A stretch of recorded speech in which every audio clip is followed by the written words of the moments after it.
Welcome. If you're car shopping right now, or you will be in the next 6 months, I want you to type me in the comments. If you are car shopping right now, or you will be in the next 6 months, type me in the comments. I'm here to talk to the people who are locked in, who care about their money for the next 30, 45 minutes about buying and leasing cars below market value. There's only three prices you can pay with any car. Market value, that's the price everyone pays. Negotiators pay market value. Above market value is people who just don't know how to negotiate at all, have no strategy. They're going to pay above market value. And then below market value. Below market value is reserved for the people with strategies, not negotiators. The reason we get below market deals is because we employ online strategies that are very easy to use, where we put dealers and banks against each other while we sit and relax at home. So start typing your questions. I do these live streams a couple days throughout the week to make sure you have all the answers you need to be able to buy, lease, and sell cars for the maximum money. And that's all we do here. So everything we'll be talking about is out of my new book. It's called It's called Cars from Home: 7 Steps to Saving Time, Money, and Avoiding Dealerships. It's 5-star rated, and you can get your copy for the next 30 minutes as part of my welcome offer for 75% off. It's normally $97, but if you get to my TikTok bio or my Instagram bio before 30 minutes is up, you got yours for $24. It'll be in your inbox in 2 or 3 minutes. I also have a comment on YouTube or in the Facebook comments for you to activate your 75% off. That's everything we'll be talking about today. Let's go with the first question, Dolan. Let's get the show on the road. And let's get to some unlearning and relearning. Philly Speed, the last car I bought, the dealership wanted me to use their financing instead of my pre-approval. So we always let the dealership see if they can beat the financing we have, but we also come in prepared. And now you got to be careful now, because banks are now scamming.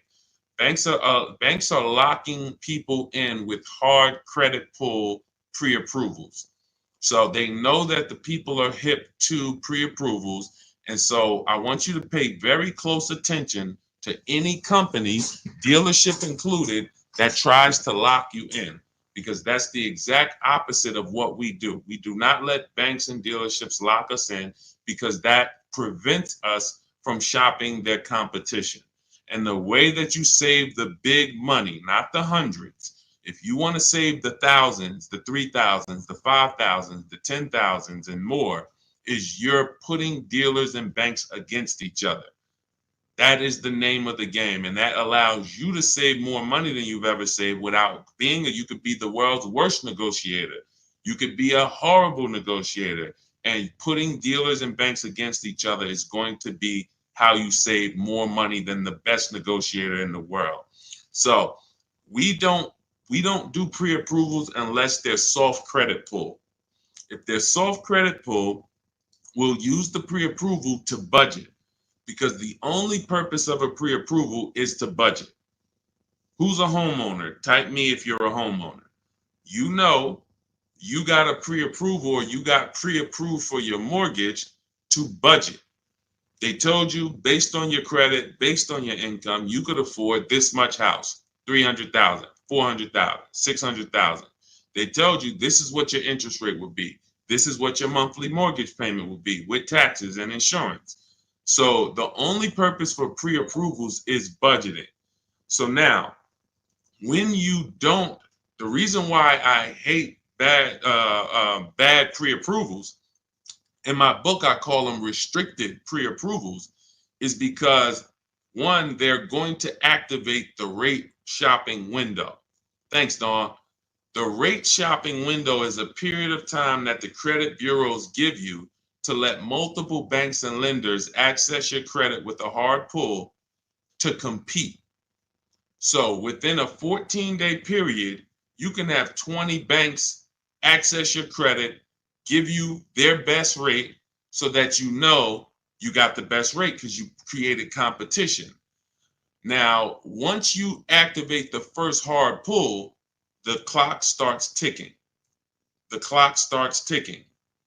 And when you start, You think this is your bank. It's not your bank. You don't own it. We don't own these banks. These are for-profit companies. Just like somebody said to me the other day at the gym, hey, I went to my car dealer and they told me this. I said, you own a car dealership? He said, oh, no, no, no. I meant the dealership that sold me the car. Okay, use those words wisely because it's not your dealership and it's not your bank. These people would not even want to know you if you weren't giving them money. So now that you actually know the truth and you're aware of what that is, let's start putting these people against each other so you can find out that these people aren't truly your friend. So the way we do it, I have a strategy I call the bank bidding war. This is what the credit bureaus allow. Again, you can Google Experian rate shopping, and you'll see an entire blog post that Experian put together saying how they allow you to rate shop with the hard pull. And at the end of the window, as long as you have multiple lenders within that period of time, not multiple dealers, not dealers running your credit, lenders, independent lenders, banks, credit unions, you're fine. At the end of the window, it's going to weigh on your credit like one hard inquiry. So if one hard inquiry would have lowered your credit score 10 points, 20 hard inquiries are going to lower your credit score the same 10 points because they see you're shopping for your rate. You don't get penalized for being diligent. You get rewarded because they know if you're shopping for your rate, you care about the $2,000 and $3,000 and $5,000 in your loan that you could save by getting the best interest rate. So we do this after we find our car, Philly Speed, because once we find our car, well, first of all, let me say this one thing. We separate who we buy our car from who we get our loan from. These two different people. Because whoever wins the bid gets our loan. Whoever wins the bid gets to sell us a car. It's not the same person. It's not the same companies. What's up, Sheila? Good to see you, Sheila. So this is so once we find the dealer who's going to sell us the car, they win the bid, used car, new car. We now lock that car up with a deposit. Now we come home, we do all our rate shopping online, banks, credit unions, online lenders. I have resources in my book where you have online credit unions. Let all these people compete. Then we call the dealer and we see if they can beat it. This is how we guarantee that we're not paying 7.2% interest when we could have been paying 5.9% interest. We're not paying 6.9 when we could have been paying 5.19. That's big money. And I know you haven't been taught that. You've been taught, oh, let me just focus on this, my monthly payment. That's one of the worst things you could do is being a payment shopper. Being a payment shopper, hey, give me the $400 a month for this car. We got a deal.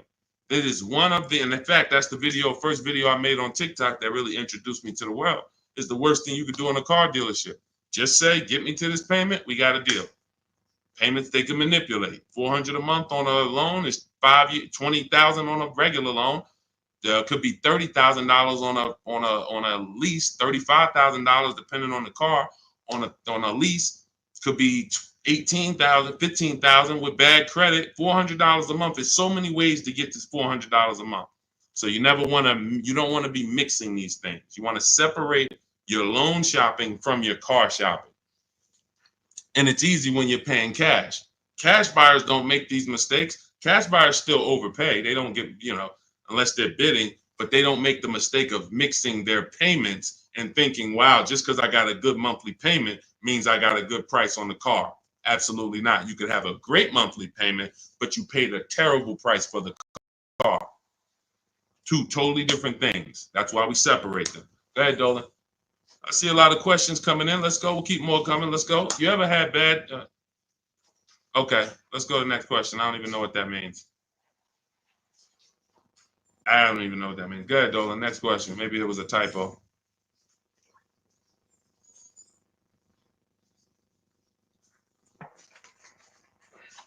Can you please let us know if there's any limits for gap insurance if I'm upside down? It depends on on the coverage. You need to find out the coverage. There are gap insurance policies that I've heard of that didn't cover the entire shortfall. So, for example, if your vehicle is worth $25,000, but you owe $30,000, you're upside down. If your vehicle gets stolen and not found or totaled, you're going to owe money. And I've seen this happen so many times throughout the years because people didn't get gap insurance. They'll literally total their car. And then so now you got a horrible life event that happened. You got into a car accident, and then you get a bill.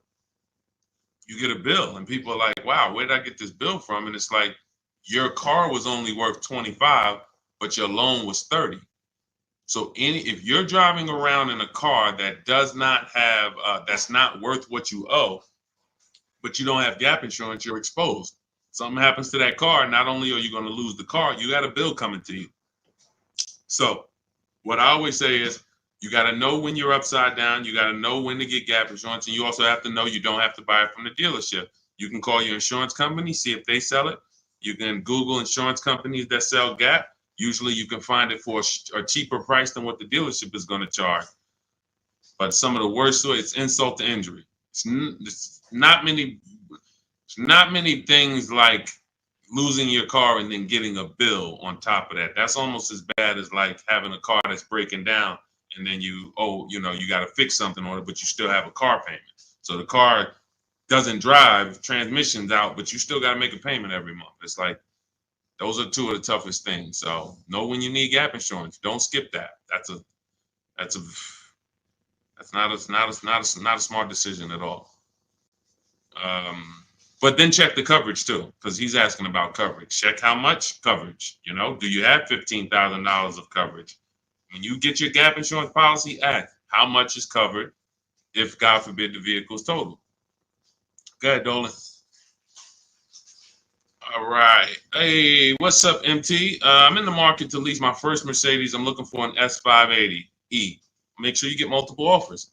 So let me give you an example of somebody who shops for a luxury car, gets multiple offers, and this was an electric BMW. Where's Teddy's deal? Teddy got a $73,000 BMW i4 M50. He got it for, he said he got 10 offers. Now, we use a process in my book, it's called the 25 to 5. When you're getting a new car or a lease, you're reaching out to new car dealerships. And the reason why the strategy is called the 25 to 5, because we're going to connect with 25 dealers online. Takes us 20 minutes. Using my email scripts, we're going to get 5 offers. So it's 25 connections, 5 offers, 25 to 5. Now, some people you'll see, they've gotten more offers using the strategy. In Teddy's case, he said, I received 10 offers. I only used the scripts provided, closed on a 2024 BMW, $73,000 MSRP, $856 a month. Now, here's what I always say, and Teddy is going to confirm this.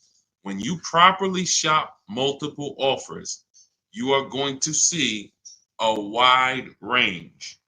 If you shop the right way, your best offer should be $150 to $200 apart, at least that different. So your highest offer should be at least close to $200 apart from your best offer. And sometimes it's even more than that. So in Teddy's case, you can see the dealer's initial offer came at $937 using the counter offer calculator, which I have in my book. You get access to this calculator where we put all our offers in, and then it spits out the counter offers based on the best offer we received. He said I counted at $829. He came back at $856. That's where he closed the deal at. So $856, $73,000 vehicle. That's a 1.1% lease. The way you judge your leases is you divide the monthly payment into the total MSRP, and that gives you what the percentage is. So he got a 1.16% lease. But here's what's very important. My highest offer during this process from a different dealer was $1,123. $1,123, even after his counters.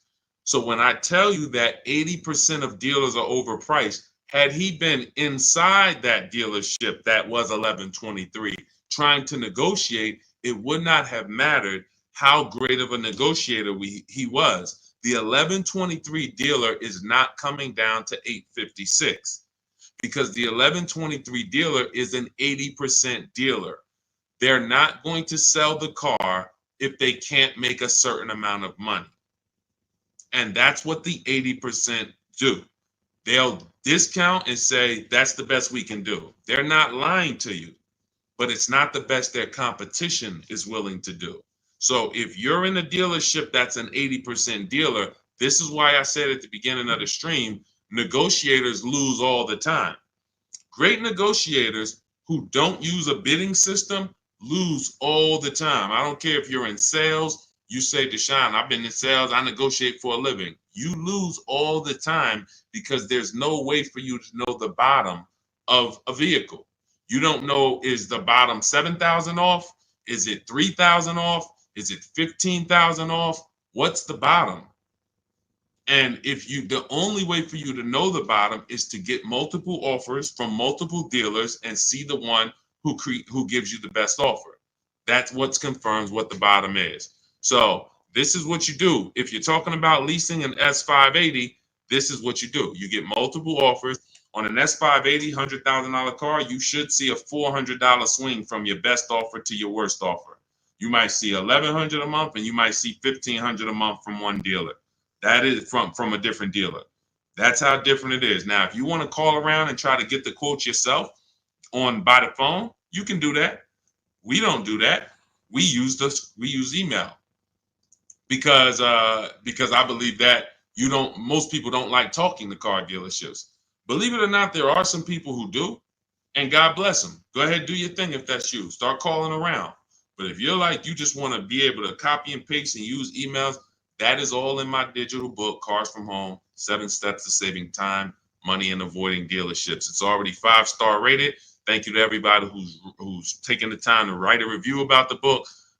This is one that we got the other day. Marguerite, I started pulling these up. This book is a must if you're thinking of getting a new or used car. So much has changed in the process since I bought my car 40 years ago. Think of it as a workbook. Even though you finish the book, you'll refer back to it several times. This is another one that I snatched. Deshone the Auto Advisor book, Leave Nothing to Chance, from A to Z. He covers every aspect of car research, acquisition. I use the step-by-step approach from securing financing first to better understanding what I could realistically afford. Researched several vehicles, which led to the certified pre-owned. I reviewed my car specs, model years. See, what he's doing is he's walking you through the process I walked him through. That's what it is. It's a process. So when you get Cars from Home, my digital book, you now have a process for getting below market leases, process for getting below market car deals, a process for selling your lease instead of returning it to dealers and they go and sell your lease and make $2,000, $3,000, $4,000 and you didn't even know you could sell leases. You sitting here like, man, I didn't even know you could sell a lease. How much has that cost you? Let me ask you a question. You're like, Deshone, I didn't even know you could sell a lease. How much has just that alone cost you? If you don't know you could do it, you certainly don't know how to do it. There's still you listen, honestly, you might have been taught you can't even sell your car without the title. Who was taught that? I got to have my title before I could sell it. And I know this is true because when I was at the Mercedes dealer, people would walk in and the guy would be like, Deshone, is that the new one? I said, yeah, that's the new, the 20, whatever. I said, all right, as soon as I make my last payment, coming back to see you for that. I know. Most of the people are not going to admit it, but they didn't know. They don't know this stuff. So the reason why we have to get, I'm talking to you who are honest, who are willing to be honest and willing to take the bad news, because that's how we change. You cannot, if you won't admit that you didn't even know how to sell a lease, then how are you going to get to the point where you can sell leases and make $2,000, $3,000, $4,000? See, I always meet people with bad news because I care about your car deal. I'm not the person who meets you and says, hey, Milton, you're doing a great job. Brandon, Randy, you guys are just doing a great job buying these cars. Look at your deals. Wow, you're getting 1% leases. Wow, look at all these offers. You're getting $5,000, $10,000, $15,000 off on all of these offers. Great job. Oh, man, look at your pre-owned car. You got a huge discount. Originally, this car was $50,000 and you got it with good mileage for $26,000. Wow, you got a great discount on this pre-owned car. That's not how I'm meeting you. That's not how I'm meeting you. I'm meeting you. You don't even know that you should be getting the new price of a used car. You're looking at a used car. Duh, I'm looking at a 3-year-old car. Deshone, how do I know if this is a good deal? Well, we need the brand new price. What was that car brand new? Was it 50? Hey, when I was looking at my Infinity truck, I was buying an Infinity truck 2 years ago. I was looking at 4 white ones. 4 white ones. They were between $30,000 and $32,000. Now, most people would have just said, "Oh, well, let me pick the best one." Close my eyes, did a roulette, and they would have got in trouble. Why? Because I know, which is what I teach you in my book and what I teach in these streams, you have to get the new price. So now I get the new price and I find out one of the vehicles brand new was 46, one was 48, one was 52, and one was 54. Brand new. So all of those cars, when they were 30 to 32, they look similar. Oh, they look so close in price. But once I understand that, oh, this one's 46, that one has $8,000 more equipment in it, the price became far. It became clear what value was the best. Somebody would have picked the $46,000 car and said, "Oh, well, that one they were asking the lowest price." Meanwhile, for $1,500 more, you could have got $8,000 more equipment. This is value. So these are the things when I meet you, this is how I come. Deshone, I know I made a lot of mistakes. I'm willing to hear the bad news so I can get to the good news, so I can stop making these mistakes. That's all we're here for. And if you could take that, then we're going to be fine. You're going to be just fine. I can help anyone get below market deal who's willing to unlearn. That's it. If you're willing to unlearn, you're good all day. Okay, so that's what you do, MT. Get bids, multiple bids. You need to get at least 5 bids for that Mercedes before you make a decision. Once you get the 5 bids, you'll have a clear winner. That's who you do business with. Go ahead, Dolan. And matter of fact, let me show this Mercedes discount too. Just so you know, MT, we just had somebody who got a Mercedes. And just so you know how much money is in there, you got to zoom in on this. But this was a $79,000 Mercedes electric one, just like the one you're talking about getting, except this is an EQE. And Milligan got $27,000 off. That's 20. Let me put that back on the screen. If you're on Instagram, if you're on YouTube, you can see this. $27,000 off. So I don't want you going in there thinking that, hey, if I could get $5,000 off, that sounds like a deal to me. Well, unless you get multiple offers, or you can leave a lot of money on the table, you'll end up overpaying by like $15,000, $20,000 and never know it. Go ahead, Dolan, shoot that next one up. All right, welcome to the new people who just jumped on. This is Car Shopping Questions and Answers. We're doing rapid fire Q&A. Any car question, throw it up, type it up. Dolan will pull it into the screen. And shout out to the people who have liked the broadcast. Hit that like button. It means a lot. You make sure you run once you do that, you let the algorithm know we're talking big money over here. All right, ID Core Rules. What's the most discount seeing on a RAV4 Premium? You're feeling for the bottom. That's a losing strategy. So when I look at a vehicle like Tiffany's vehicle, Tiffany, look, she gets a Mazda 2024 CX-90. Her best offer from all of her bids was $6,530 off. At the time last year, Eddie got a Toyota 2023 hybrid Camry. Those were hot. His best offer at the time was $2,086 under MSRP.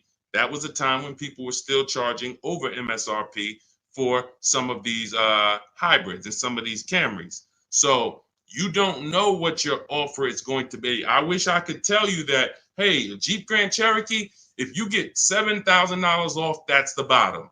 A BMW X5, if you get $6,000 off, that's the bottom.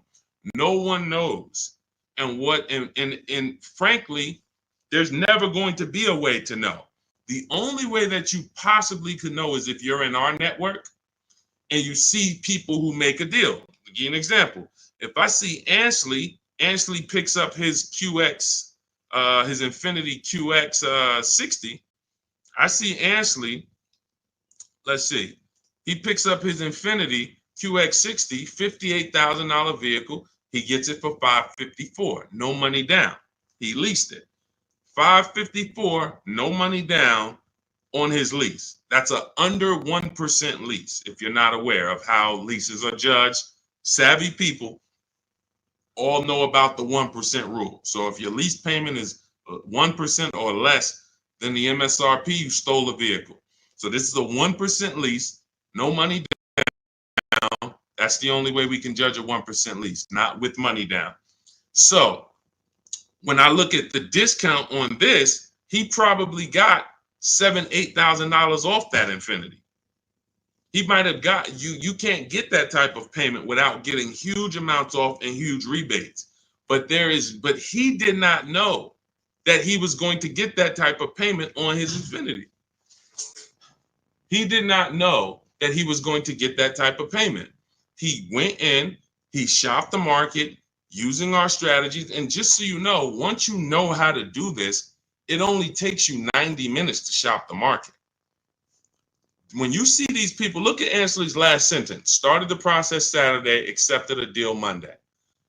This doesn't take you, I'm not ever going to spend more than 2 hours car shopping to get a deal. Never.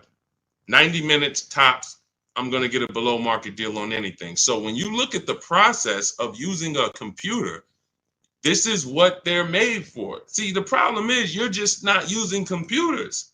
You're not using the internet. You use the internet for Amazon, don't you? Don't you use the internet to shop competitively from Amazon, to go on websites when you need to buy something big? You're going to the internet. But when you need to buy something like a car, you're going to the dealership, not the internet. When every dealership in America has a website that you could be reaching out to them and making them compete. But no one knows what the below market deal is going to be, Cora. It's just ID corals. There's no way to know. We have people who, you saw Milligan, her below market deal was $27,000. It depends on the vehicle. That was an electric Mercedes. Sean's below market deal on a F-150 Lightning that he got was $20,000 off. Where's his deal? Look, Kimberly, she got a Maserati. That particular Maserati, the below market deal was $20,000 off. But as I said, Sean, $20,000 off. But Tiffany was $6,500 off.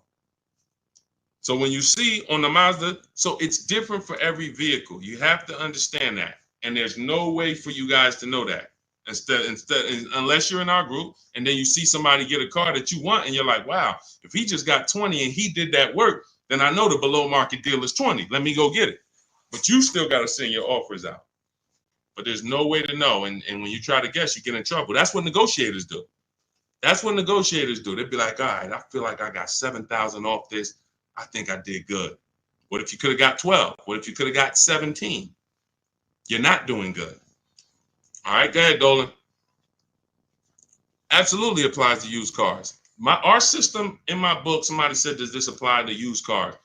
Our system in my book is below market used cars, below market leases, and below market new car purchases. We also have the bank bidding war where we make banks and credit unions bid for our business instead of going and begging one bank to give us a loan. So we also sell leases and sell. So we run pretty much an organized bidding system for car buying and leasing. That's what we do. In a nutshell, what separates Cars from Home from any other channel? What separates my teachings from anyone else? We have an organized system for making people bid for our business. We send them through a round robin. That's how we have grandmothers who save more money than the best negotiator. It's just that simple. Rosalie. Rosalie's deal is insane. Look at Rosalie. And I wish some of you, I know some of you have these cars. That's the reason I show all of these different cars, because you might have these cars and you didn't get these prices. So that should be a wake-up call when I show all these cars, Jeep Grand Cherokees, QX50s, Mazda CX90s. Some of you have these vehicles. And you can look at your deal, look at your paperwork, look at your selling price. Look, do you see any rebates included? Look at your price and be like, you'll see, man, I didn't get these prices. She got a 2024 Infiniti QX60, $59,000 vehicle. Look, her payment is $592 a month. It's a $59,000 vehicle. Some of you lease this vehicle, you put down $5,000 and your payment's $500 a month. She put down nothing. So this is below market. I told you at the beginning of the stream, it's 3 prices that you can pay for any car. 3 prices. Market value, that's what negotiators pay. Above market value, that's what people with no strategy pay. Can't negotiate, no strategy. Just please, just get it over with. Tell me what it costs. They're paying above market value. And then below market value. Below market value is reserved for the people who know how to make people bid and compete for their business. Okay. All right, go ahead. Every time you get a hard pull on your credit, it brings down your credit score. That's why you want to mix them with, you want to have, all right. So first of all, you want to understand that this is called the bank bidding war. And this is an organized process that we created based on what the credit bureaus allow. The credit bureaus allow you to have multiple banks and lenders access your credit within a certain period of time, and it will show as one hard inquiry on your score. You'll see the inquiries, but the score, where one inquiry might drop your score 10 points, you could have 20 inquiries, but it's still going to be the same 10 points. And you can Google very simply, go to Google, type in Experian, which is a credit bureau, rate shopping. And you'll see the article that Experian themselves wrote telling you how you can rate shop. Banks don't want you to know this. Dealerships don't want you to know this, but we do this. So this isn't something that's new to us. It may be brand new to you, but think about that. If you are letting a lender lock you in to one offer, that means you're not shopping your interest rate. If you're going to Navy Federal because you're so gung-ho and super chummy with Navy Federal, but you're not letting anyone else compete against them, then you're not getting the best interest rate you could be getting. You certainly don't know it. You think because, oh, Navy Federal, they're my credit union, they would never charge me a higher interest rate than someone else would. Who said that? Their goal is to make money. So we use a strategy that is allowed by the banks, by the credit union, by the credit bureaus, and most people don't know about it. That's fine. Most people don't know anything about what I'm talking about. So everything that we're talking about here, most people don't know about selling leases. Most people don't know about getting bids for their cars instead of trading. Most people don't know about sitting online and contacting 20 dealers to get a lease quote using online scripts, emailing only to get 5 offers. Most people don't know about anything we're talking about, leasing, and how leasing saves you way more money than buying unless you keep your cars 8 years. If you keep your cars 8 years, then leasing doesn't save you more than buying. But if you don't keep your cars 8 years, leasing, getting below market lease deals like some of the ones you see that I've shown you, saves you way more, thousands more than buying. Most people don't know any of this. So it's not about that. It's about, will you know it, Dawn? I don't care about what most people know. I care about the people who are like, look, I want to know this. I want to know how to make sure I shop for my interest rate and don't let the dealer shop for it for me, or don't just let one bank give me their offer. No, it's too much money. You know the difference between, and I want to pull this up, the difference in interest between on a $40,000 loan, 40K loan, what's the difference in interest from, let's say, 5.9 to 7.9%? Because we're so busy talking about the money on the car, but we totally overlook the money in the loan. And we don't. So when in my process, those of you who have my book, you know the bank bidding war. You know we're taking shopping at home for our loan just as serious as we're taking getting the best price for our car. So look, on a loan period, 5-year loan, interest paid on a 5.9%, 5.9%, hold on, interest paid at 5.9 is 15.8, difference is 4,000, positive comparison, and interest cost $40,000 loan over 3 years and 5 years. $11,000 in interest? That can't be right. Interest paid is that can't be right. Hold on.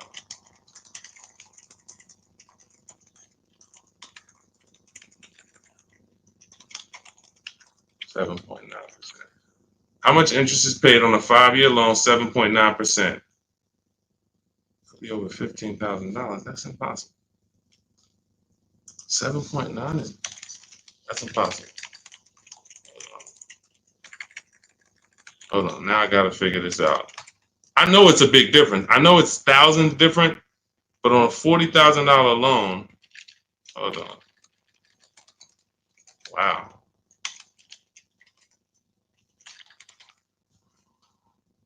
All right, so if I put in a $40,000 loan, 60 months, 7.9% interest, 0 down payment, forget about sales tax. Let's see, calculate. All right, principal, interest. Why is it not giving me? Here we go. Total loan interest is $8,500. Okay, that sounds more right. Okay, so on a $40,000 loan at 7.9, interest is $8,500. Now at 5.9, interest is $6,200. $6,200 versus $8,500. That is $2,300. $2,300 from 7.9 to 5.9. So when Navy Federal gives you a 7.9% rate and you're just like, oh, well, I guess I'll just take it. That's my credit union. And you're not shopping them.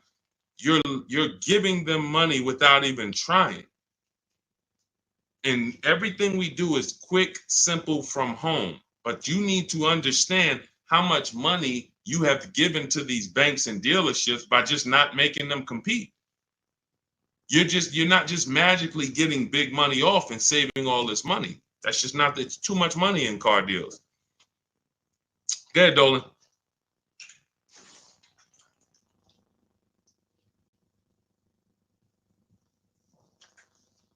See, I see a lot in a lot of these questions. What I'm seeing is people trying to feel for the bottom. You don't want to use competitive strategies. You're not going to get there that way. Michelle, what's a good APR on a 2014 car? First of all, a 10-year-old car, you shouldn't have a loan. In my book, I teach something called the rule of 72 and the 10th birthday. 72 months is the longest loan you want to take on a car. Anything longer than that is like a 50-year mortgage. If you got to take a 50-year mortgage to afford a house, you can't afford the house. So why is the 10th birthday there? Well, that's because we should have the car paid off by the 10th birthday. In true affordability, you can do this. If you can truly afford a car, you can do this. You can get a car on a 6-year loan that has a payment that you can pay off by the time the car turns 10. You know who can't do this? People who are buying cars they can't afford. People who want to get the Dodge Hellcat or the Dodge Demon and they can't afford the $70,000. So they're going to get one that's a 2017 with 90,000 miles on it, and they're going to pay $15,000 for it, $15,000. But the car is crap. Car's crap, $18,000, $20,000, but it's crap. Cars hasn't been taken care of, and they're going to take out a 6-year loan on it. So they're going to take out a 6-year loan on a car that is already old with high mileage. I've seen this. I call this the repo recipe. Some of you may have seen the video that I made on the repo recipe. The repo recipe created the rule of 72 and the 10th birthday, where I started looking and saying, by far, the amount of people I see losing cars to repossessions are people with loans on older cars. They own loans on older cars that instead of getting a nice, smaller, maybe less socially impressive used car, they want to get something that looks better, has more amenities to them, as more in a class of luxury.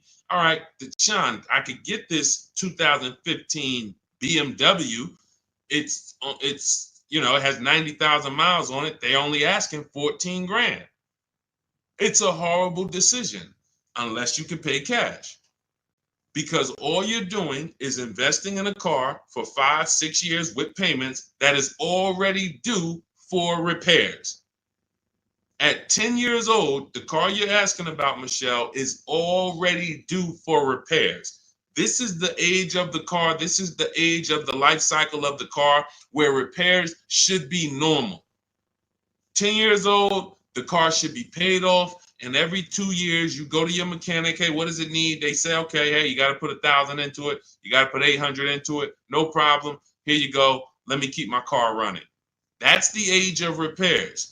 But when you're starting a fresh loan on a car that is in the age of repairs, this is what I call the setup for the repo recipe, because you're going to now get this payment, $400 a month, $300 a month, $500 a month, whatever it is, and you now have a surprise. Hey, car's breaking down. Hey, what's this light flashing on my dashboard?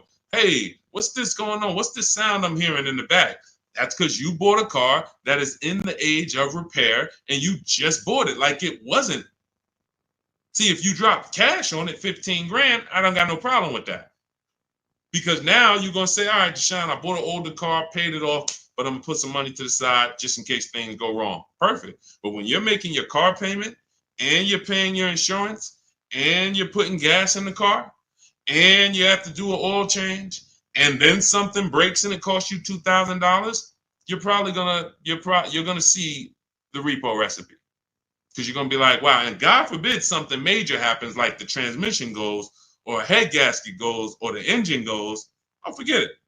Now you're sitting there with a $400 payment on a 10-year-old car that literally you still owe $16,000 on, and it doesn't even drive. You need an engine. Happens all the time. I've been seeing it happen since 2006 when I got in the car business. And what's the reason? Older cars, long loans.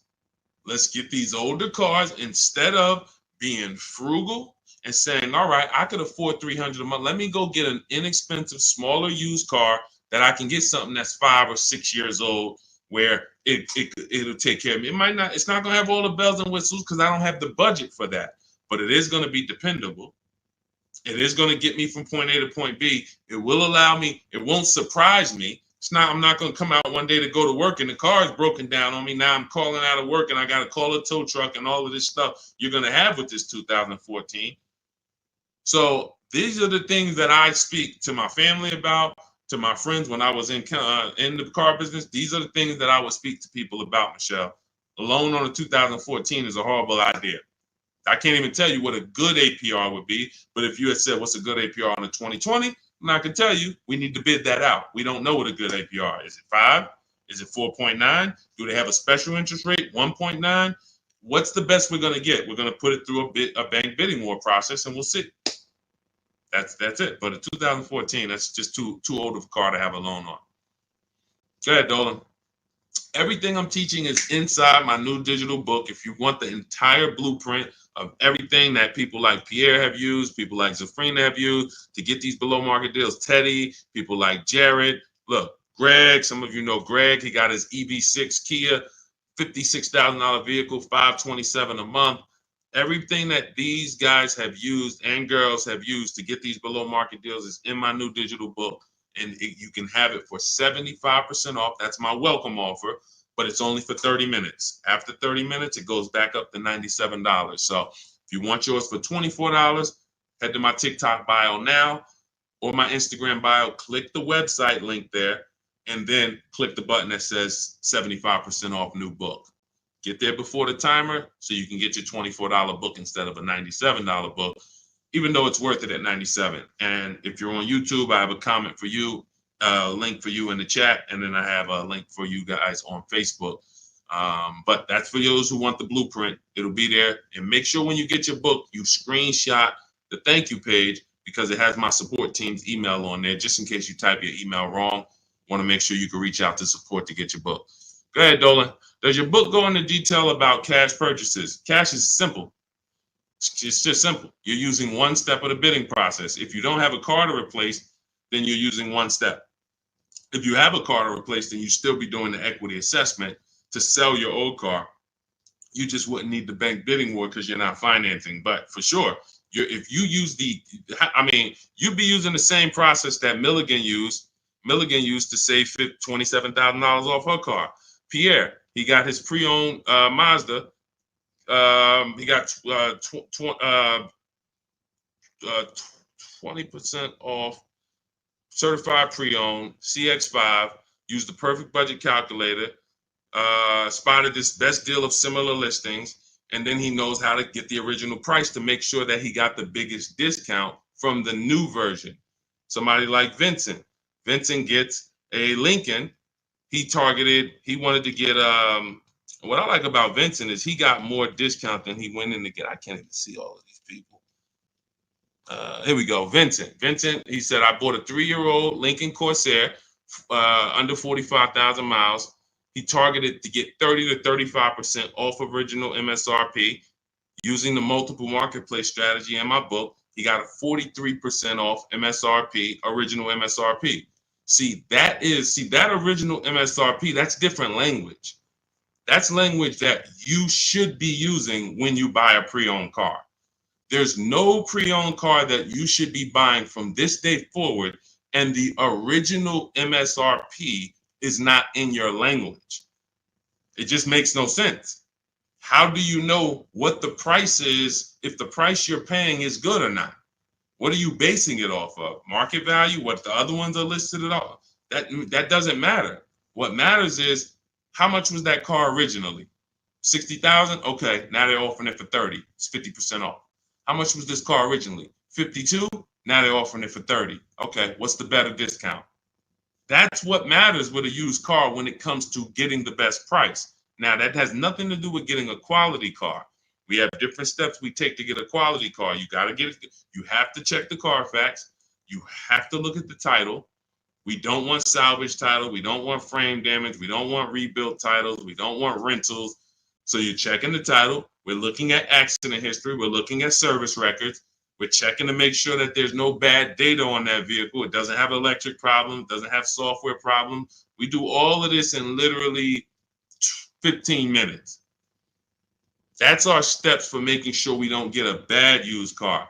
But when it comes to pricing, you must know the original MSRP, or you can't, nothing else matters when it comes to used car pricing. So that's all in my new book. Grab your copy. You'll have the entire blueprint for how we do this. Go ahead, Dolan.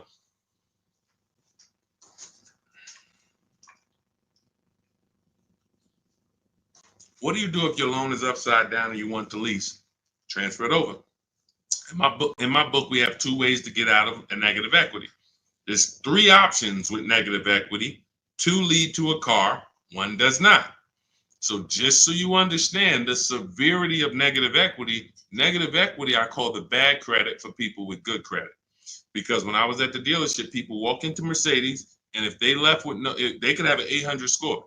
If they had too much negative equity, they were not leaving with the car. So there's only 2 things that I've witnessed in my career that stop people from getting deals on cars. Credit's too bad, negative equity.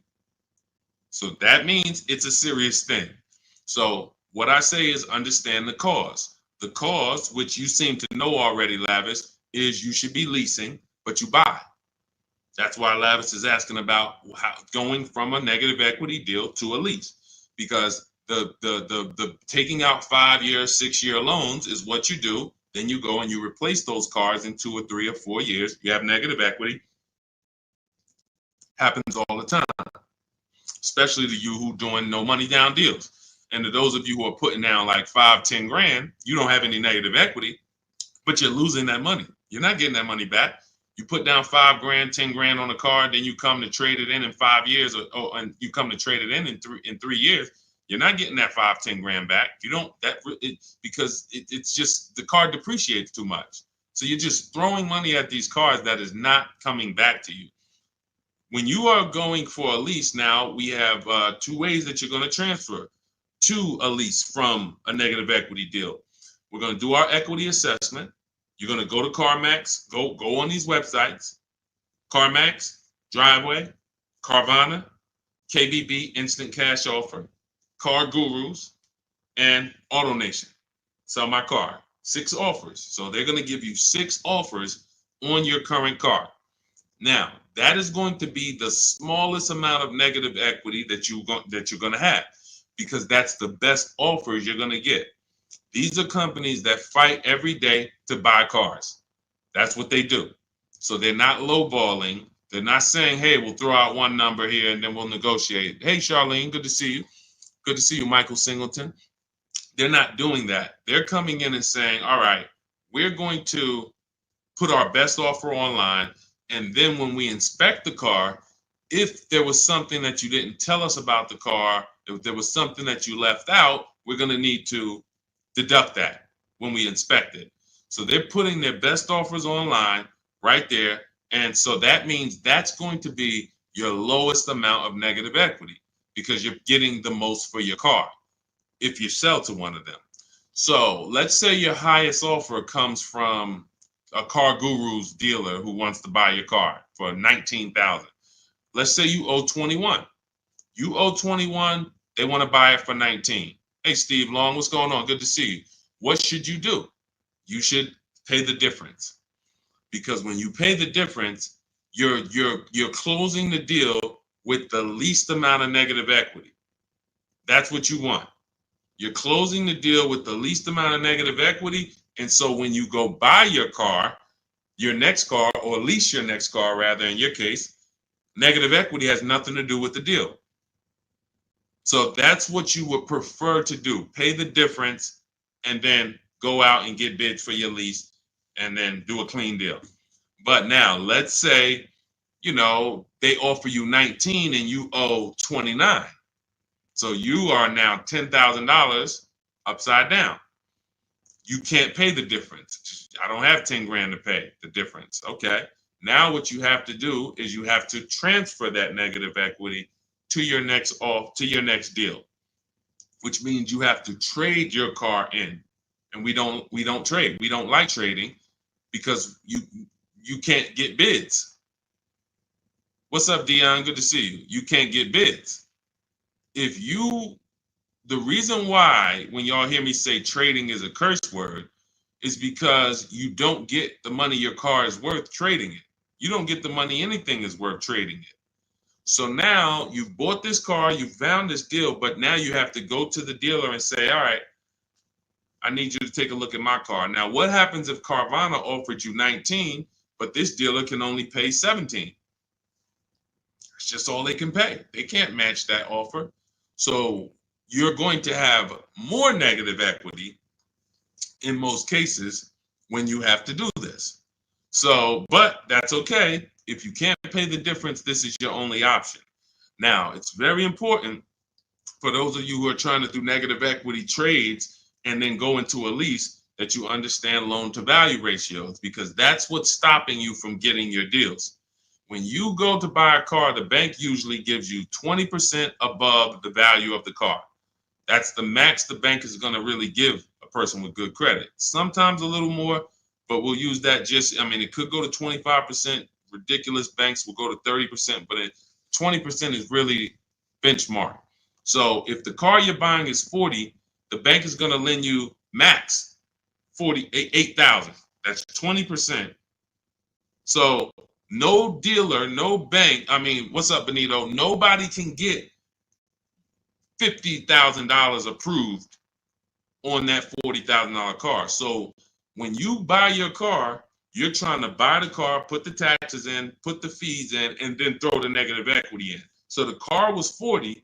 Next thing you know, you're at 52, and you want to do a no money down deal. And you're wondering why you can't do a no money down deal, because the bank is saying we're not going to lend 52 on a $40,000 car. That's when they come to you and they'll say, hey, you got to put money down. Can you come up with $5 grand, because we can't get the bank to approve it? It's loan to value. Now, also, what you need to keep in mind is when you can get big discounts off the vehicles, you can actually bring over more negative equity. When you look at Sean saved 20 grand off his vehicle. If he had to throw 7 grand negative equity on there, he could do it. If you had to throw it, honestly, he got a $20,000 discount. If he had to throw 20 grand of negative equity on here, he could do it. Payment's going to be high, but he could do it. It wouldn't affect the loan to value ratios because he got a huge discount off the vehicle. We talked about Tiffany. She got $6,500 off of her vehicle, her Mazda CX-90. If she wanted to slap $7,000 of negative equity on top of this deal, she could do it because she got a big discount. And the bank says, well, we're basing the loan off 44, not the fact you bought it for 36, 38. You got a big discount, but that we don't care about that. We're looking at 44 and we'll lend up to 51 or whatever. So if she gets $7,000 off and she wants to throw $7,000 in negative equity, the bank's going to say that's fine, no problem. So it has a lot. It has a lot to do with how much negative equity you have, and also what is the vehicle you're getting and how much discount did you get off that vehicle. That's what matters. So make sure you understand what's causing negative equity, which is for you. So because, like I said, Lavish seems to understand she's going into a lease, but the cause for negative equity is buying cars when you should be leasing. Very simple. Yeah, Bella, that's a $7,500 rebate, and that's not the only thing you should be thinking about. Like you want to look at what discount can you get in addition to the $7,500 rebate. That's how we have people that are saving, $15,000, $10,000, $20,000. They're getting the rebates for the electric vehicles, but they're also getting huge discounts from the dealers that are winning the bid. Go ahead, Dolan, shoot the next one out. Okay, all of this is in my new digital book. It's called Cars from Home, 7 Steps to Saving Time, Money, and Avoiding Dealerships. This is the blueprint. This is 14 years of car business experience with Mercedes, with General Motors, and running my own brokerage and teaching thousands of people online how to get these below market deals and using a system. We don't wing it. It's not an accident. It's not like, oh, I hope this works. This is a particular set of things you do online to make dealers and banks bid, and success is guaranteed. If you trust my process and forget about your old way of no process, you will be fine. The success is guaranteed. So as part of my welcome offer, you can get the book for 75% off. It's normally $97 because it's worth every penny. I didn't want to price the book like it was a regular book because it's not. So it's normally $97, but for 30 minutes, you can get your copy for 75% off as long as you get to my TikTok bio, click the picture of me before 30 minutes is up. The welcome offer is only 30 minutes, then the price goes back up to $97. So you can go to my TikTok bio, go to my Instagram bio, click the website. You can go to the comment section on YouTube or the comment section on Facebook. Click the link and get your 75% off. But make sure when you get your book, you screenshot the thank you page because it has the link right there to open the book. And then I also email you a copy. But sometimes you'll type your email in incorrectly and we can't email it. So you'll have my support team's email just in case. Is Capital One a good option to finance a car? We get bids. We spent a lot of time. You must have just jumped on, Jen. We get bids. There is no bank that is giving you the lowest rate. If a bank always gave you the lowest rate, they would be out of business. So when we consider what lenders, why do you think there's people in the money business? There are people in the money business. They don't care if you buy a car. I see you, Genome Hamilton. We'll get to you. Get that question from Genome on Facebook, Dolan, next. So why do you think there's people who are in the loan business? They don't sell cars. Banks don't sell cars. They sell money. So when you just see the overpaying, I told you guys, it's 3 prices you can pay for anything you get. Market value, above market value, below market value. That means you can get a market value loan. That's the average. You can get an above market value loan, which is above average, 2-3 points higher than what you could have got just because you were lazy. Now you're paying not 8.2%, but you should have been paying 5.7%. But you just didn't bother. You just said, okay, I guess this is it. But below market deals come from competitive offers called bids. So when when Capital One should be a bank that you get a bid from, Navy Federal, Bank of America, Community Credit Union, Lightstream, everyone and anyone should be in the bank bidding war, because the more the better. So when you get my book, you get the bank bidding war blueprint. For those, every time you're going to finance a car, you would use that process to make banks and credit unions bid for your business, so that you guarantee you got the lowest rate. You don't drive off hoping you got the lowest rate when you didn't even make anyone shop. How would you have the lowest rate? There was no competition. We cannot get money off when there's no competition. The big money, the thousands of dollars off that you're seeing, is reserved for competition. This is reserved for people who make people compete for their business. That's what the big money is reserved for. Look, 4 days of leasing like a boss. Started with a Kia Telluride EX. That was my first choice. 15,000 mile a year lease, range from 642 to 753. Moved to Honda Pilot EX. All-wheel drive is choice B. Got quotes between 616 and 719 after contacting every dealer in North Carolina. We do this totally online, so Melissa's talking about the entire online process. The dealer I ended up leasing from originally quoted me 719, came down to 616 in 3 days, 0 at signing, 0.13% lease. This is what it's about. Competition. She knows she got the best price. You can't go to her and be like, Melissa, you think you could have did a little better? She's going to be like, look at all the offers I got. Do you think I could have did better? You're going to look and say, no way. See, competition is what gives you the peace of mind.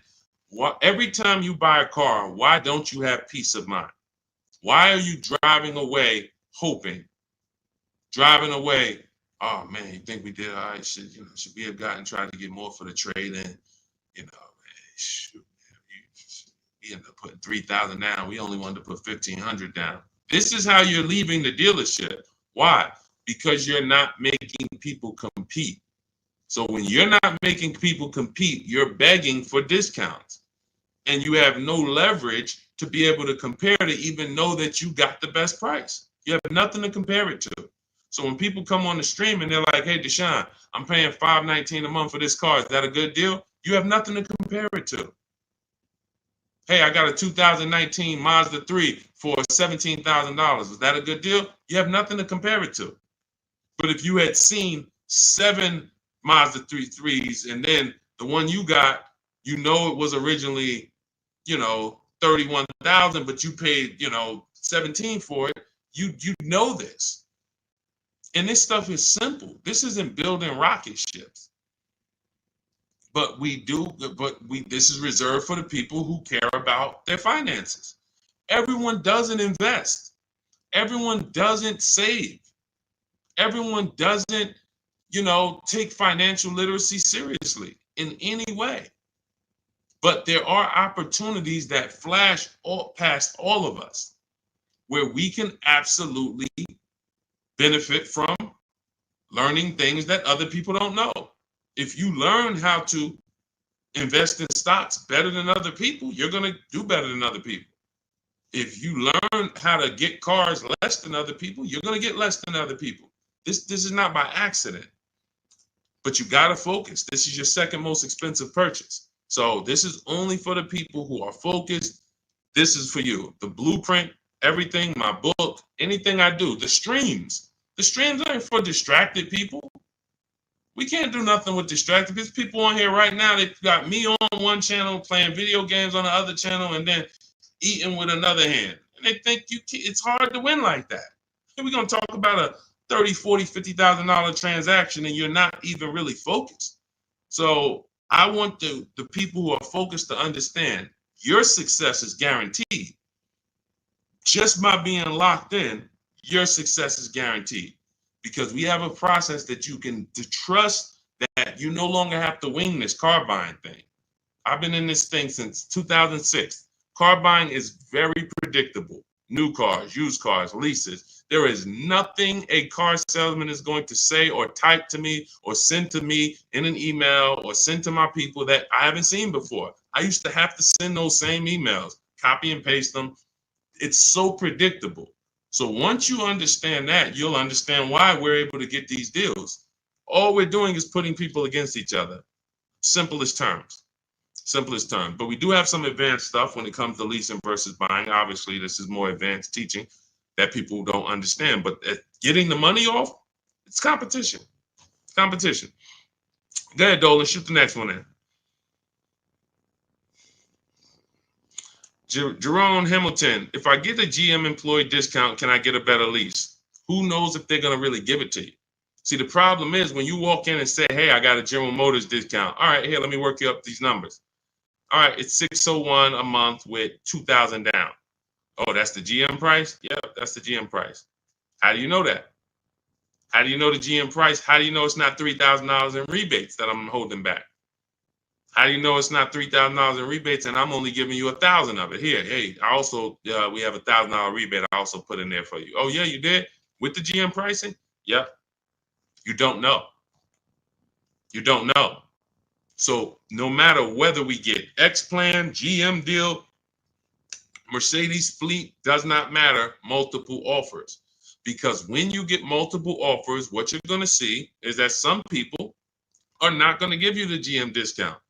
And some people are not going to give you the rebates.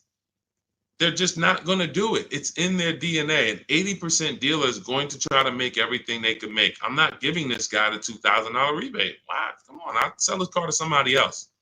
So now you're going to deal with an 80% dealer and hope you can get a deal. No. Once you see the 20% that says, here's your GM discount, and here's a $3,000 rebate, and here's the price. And then you compare it to the others, you're going to see, oh, those guys were trying to get over on me. Of course, that's what they do. That's what they do. 100%. Go ahead, Dolan.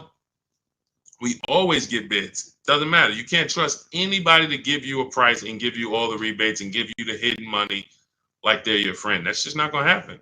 If they rather make the $5,000 themselves, why am I volunteering money that you're not even asking for? You came in and you asked for a GM discount. I'm giving that to you, maybe. But you didn't ask me about these rebates. You didn't ask me about, I don't need to volunteer this. This is how they look at it. So many times you get in there, you go, oh, give me the invoice price. Can you give me the invoice price? We got a deal. Man, if half these people that I've shown you on this stream had accepted invoice price, they'd be looking at these prices that they paid and saying, why the heck did I pay that price? Invoice price means nothing. What if you got a $7,000 rebate, $15,000 rebate on some of these vehicles? What if you got a $4,000 rebate? Invoice price has nothing to do with rebates. So now, all right, I'll take off $2,500 to get you the invoice, but what about, that's it? You happy with that? Yeah, that's all I want. My father told me get the invoice price and I got a good deal. All right, your father was sadly misinformed. Unfortunately, thank you. I'm gonna take a vacation on this commission and we just made $7,000 on you. My cut is probably $1,200. I got a nice pay. Thank you. Thanks to your dad too. It's a good guy. Good guy. Keep following his advice. This is how it goes. Unfortunately, these people are not your friends. And as a former car salesman, I keep it straight. I keep it straight because unfortunately, most people on here, you just I'm going to my car dealer. These people are not your friends. You invite Charlie over to barbecues. Charlie is my friend. He's been selling me cars for 20 years. Sold my dad cars. Once you start making him compete, next time you buy a car, lease a car, say, hey, Charlie, look, I'm going to get a number from you, but I'm also going to get numbers from a couple other dealers. Hey, what you mean? Watch Charlie get mad. Watch Charlie get mad. What you mean? What, you don't trust me? I've been doing business with you for 20, 30 years. Yeah, but I want you to actually, I just want to, this guy Deshone told me I need to shop around, always make sure, because it's a lot of money I could be leaving on the table. Oh, man, come on, man. See, that's a person that never wanted to compete. He would rather come to your barbecues, be friends with you so that you don't make them compete. Because the minute you start making dealers compete, you're going to see how much money you've been losing. That's the only way. It's the only way. You start making these dealers compete, you're going to see, dang, I've been overpaying. Some people right now getting phone calls right now. Hey, come on in. We're going to upgrade your lease. Good news. We're going to keep your payment around the same price. Who's getting these phone calls? Who's getting these phone calls? Good news. I can get you out of your lease right now and get you into a new lease about the same payment. Who's getting those phone calls? Who's getting those phone calls?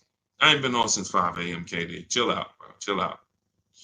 Who's getting those phone calls? Right? Hey, come on in. I could get good news. I could get you in the brand new 2025. You don't even have to you don't even have to put no money down. Come on in, right? All of that, right? Everybody's getting those calls.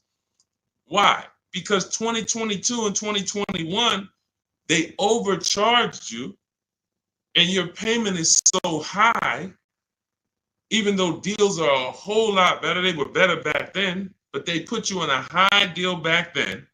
Now what they're trying to do is keep you in that high deal, hoping you're used to it. And they want you to think that's normal. They want you to think, hey, Mr. Hayes, yes, you've been paying $750 a month since 2022. Good news. The market is all bad. The market's bad, right? Oh, yeah, I'm hearing that. Thank you. Thank you. I'm glad you're aware. Now, see, you say stuff, you don't even realize you say stuff that helps them make more money. That's why we don't talk in my system. There's no talking. But when you say, a lot of my friends been saying, man, these prices been high. I don't even know if they ever going to come down. Yes, thank you. You're right. You're so right. We say the same thing in here every day, Mr. Hayes. But the good news is this. I can actually get you in a new vehicle and keep your payment around the same price as your old 2022. Oh, yeah, you can do that? Yeah. Man, well, I really like to come down. Yeah, but listen, things have not, interest rates are high, right? Have you been following interest rates? Yeah, I have been seeing that they're high and they've been high for a minute. Yeah, so that's all affecting the prices we can offer now. But, normally your price will go up by about $120. Normally you go up going to the 2025, but, I see you bought a car in the past and I was able to pull some strings, work with my manager, and we can get you on a new one, keep your price around the same. Okay, all right. When can I see it? Come on down. When can it come down? That price should be dropping from $750 to like $520 because the market is entirely different. There's been great deals out here since the daggone pandemic. It's been great deals. During the pandemic, we helped Benita. Benita got her Telluride. She got it for $600 a month during the pandemic. That's why I always show her deals. $600 a month. People are leasing these for $800 a month, $900 a month during the pandemic. This was 2022 when people were leaving out of the dealerships with axes in their heads. Couldn't believe how high they were paying. She believes $600 a month, her dream vehicle. So these deals have been out here. Look, Greg made this deal. Look, we've been making deals, below market deals. Look at Danielle. $44,000 vehicle, $550 a month, no money down. Charles, Palisade, $48,000 vehicle, $597 a month. Hyundai Palisade, top 5 SUVs in the market the last 3 years. So the people who tell you there's no deals, they don't know how to get them. So yes, when you go into, when you don't have strategy, I told y'all, I've said it, I think 3 times, maybe 4 on this stream. There's only 3 prices you can pay. Market value, that's what all the negotiators are going to pay. They think they did well. All they did is pay the average price of a negotiator. Now you got above market value. That's for the people who can't negotiate. You don't like negotiating. You're not good at it. You just close your eyes and hope that it works out for you. You're paying above market value.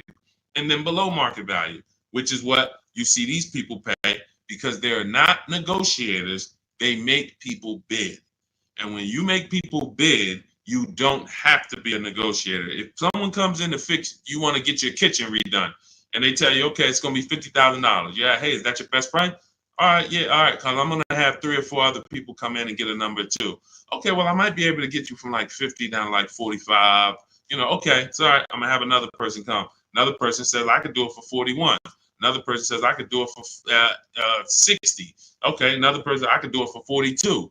Now you're creating competition, and all of them you tell, hey, I'm getting multiple bids, and they're going to give you their best offer. Doesn't mean they're going to win, but when they know you are getting other prices, they're going to give you their best offer. And that's what I tell you. When people say that's our best offer, Mr. Nunn, that's my best offer, Mr. Henderson, they're not lying to you. That's their best offer. They're not going any lower because they want to make a lot of money. Look, man, I'm making $6,000 on this car. If I can't make it, I'll sell it to someone else. I'll sell it to someone else. I don't need to sell. That's how the 80% of dealers think. You expect the incentive to get a lot better the next few months, especially Ram. What are the incentives now?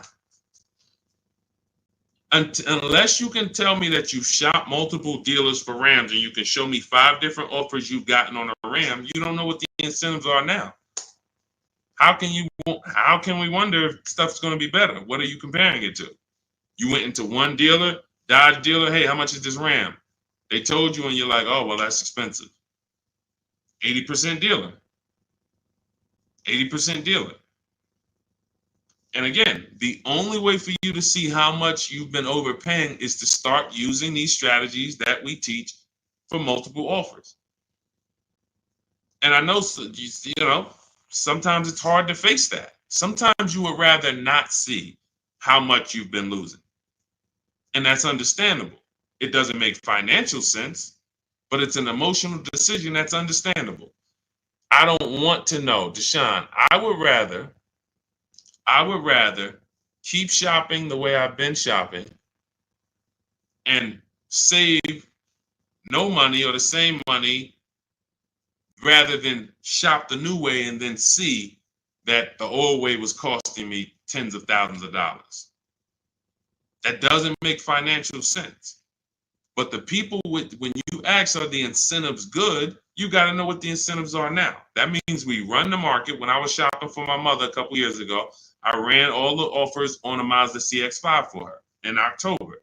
I didn't like the deals. I didn't like the lease offers.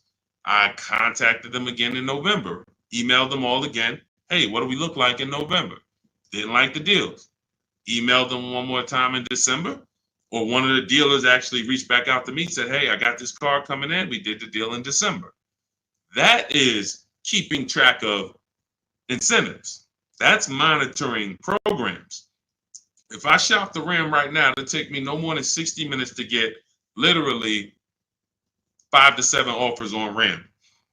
Using my system, the 25 to 5 strategy in my book, I go into the book, I literally use my scripts, and in 60 minutes, 90 minutes, I'll have 5, 7 offers on Rams. That's just how it works. So now I'm able to look and see, all right, what type of discounts are they offering? What are the incentives? What are the programs? Do I like them? Do I not?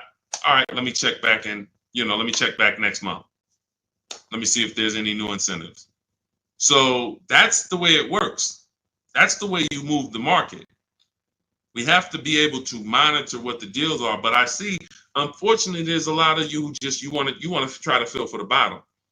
That's just what you've been trained to do. It's a losing strategy. I would love for you, if I was still at the dealership, I'd love for you to come and try to fill for the bottom. Especially if I work for a manufacturer where we got rebates a lot. Come on in, fill for the bottom. You know $3,000 off is a good discount. When's the last time you got $3,000 off a vehicle? I just think, I think I might be able to get more. Okay, listen, we settle at 5. You don't know I had a $5,000 rebate, so you're just not going to know. So you can sit here and feel for the bottom all you want. It's not going to work. You're still going to leave wondering, hoping it's a losing battle. That's why I'm trying to tell you, stop doing it. Stop doing it. You're asking, okay, what's a good interest rate for this vehicle? You're trying to feel for the bottom instead of sitting at home the way my book teaches you and making people bid and come to you. and have all of these people begging for you to do business with them. Oh, how much discount should I be getting off of a Toyota Camry? Feeling for the bottom. Instead of sitting at home, contacting 25 dealers online, using my strategies, using my scripts, and saying, okay, now I got 7 offers on a Toyota. Oh, I see the biggest one is giving me 5,000 off. Okay, that's the market. That's the below market. You cannot feel for the bottom. You can keep doing it. It's just a losing strategy. You're never going to get the discount, the maximum discounts, feeling for the bottom, walking into a dealer. It's just never going to happen. So for those of you who are tired of that, you're like, I don't want to be feeling for the bottom anymore, Deshone. I don't want to be worried about being a good negotiator, Deshone. I want to be able to have a plain, simple system for getting dealers and banks to bid for my business. That's what Cars from Home is, my digital book. 7 steps to saving time, money, and avoiding dealerships. You can get your copy for 75% off. That's my welcome offer. In my TikTok bio, click that picture of me, or click my Instagram picture. Go to my bio, click the website, and then you'll see a button to activate your 75% off your book. Grab it. It'll be in your inbox. You'll have all the strategies necessary for paying these prices, the same prices you've been seeing me share throughout the stream. Or if you're on YouTube, I have a link for you in the comments. If you're on Facebook, I have a link in the comments for you. Grab your book, use it, and shop empowered. The old days are over. The days of going into dealerships, over. Spending more than 30 minutes in a dealership, over. You'll never do that again.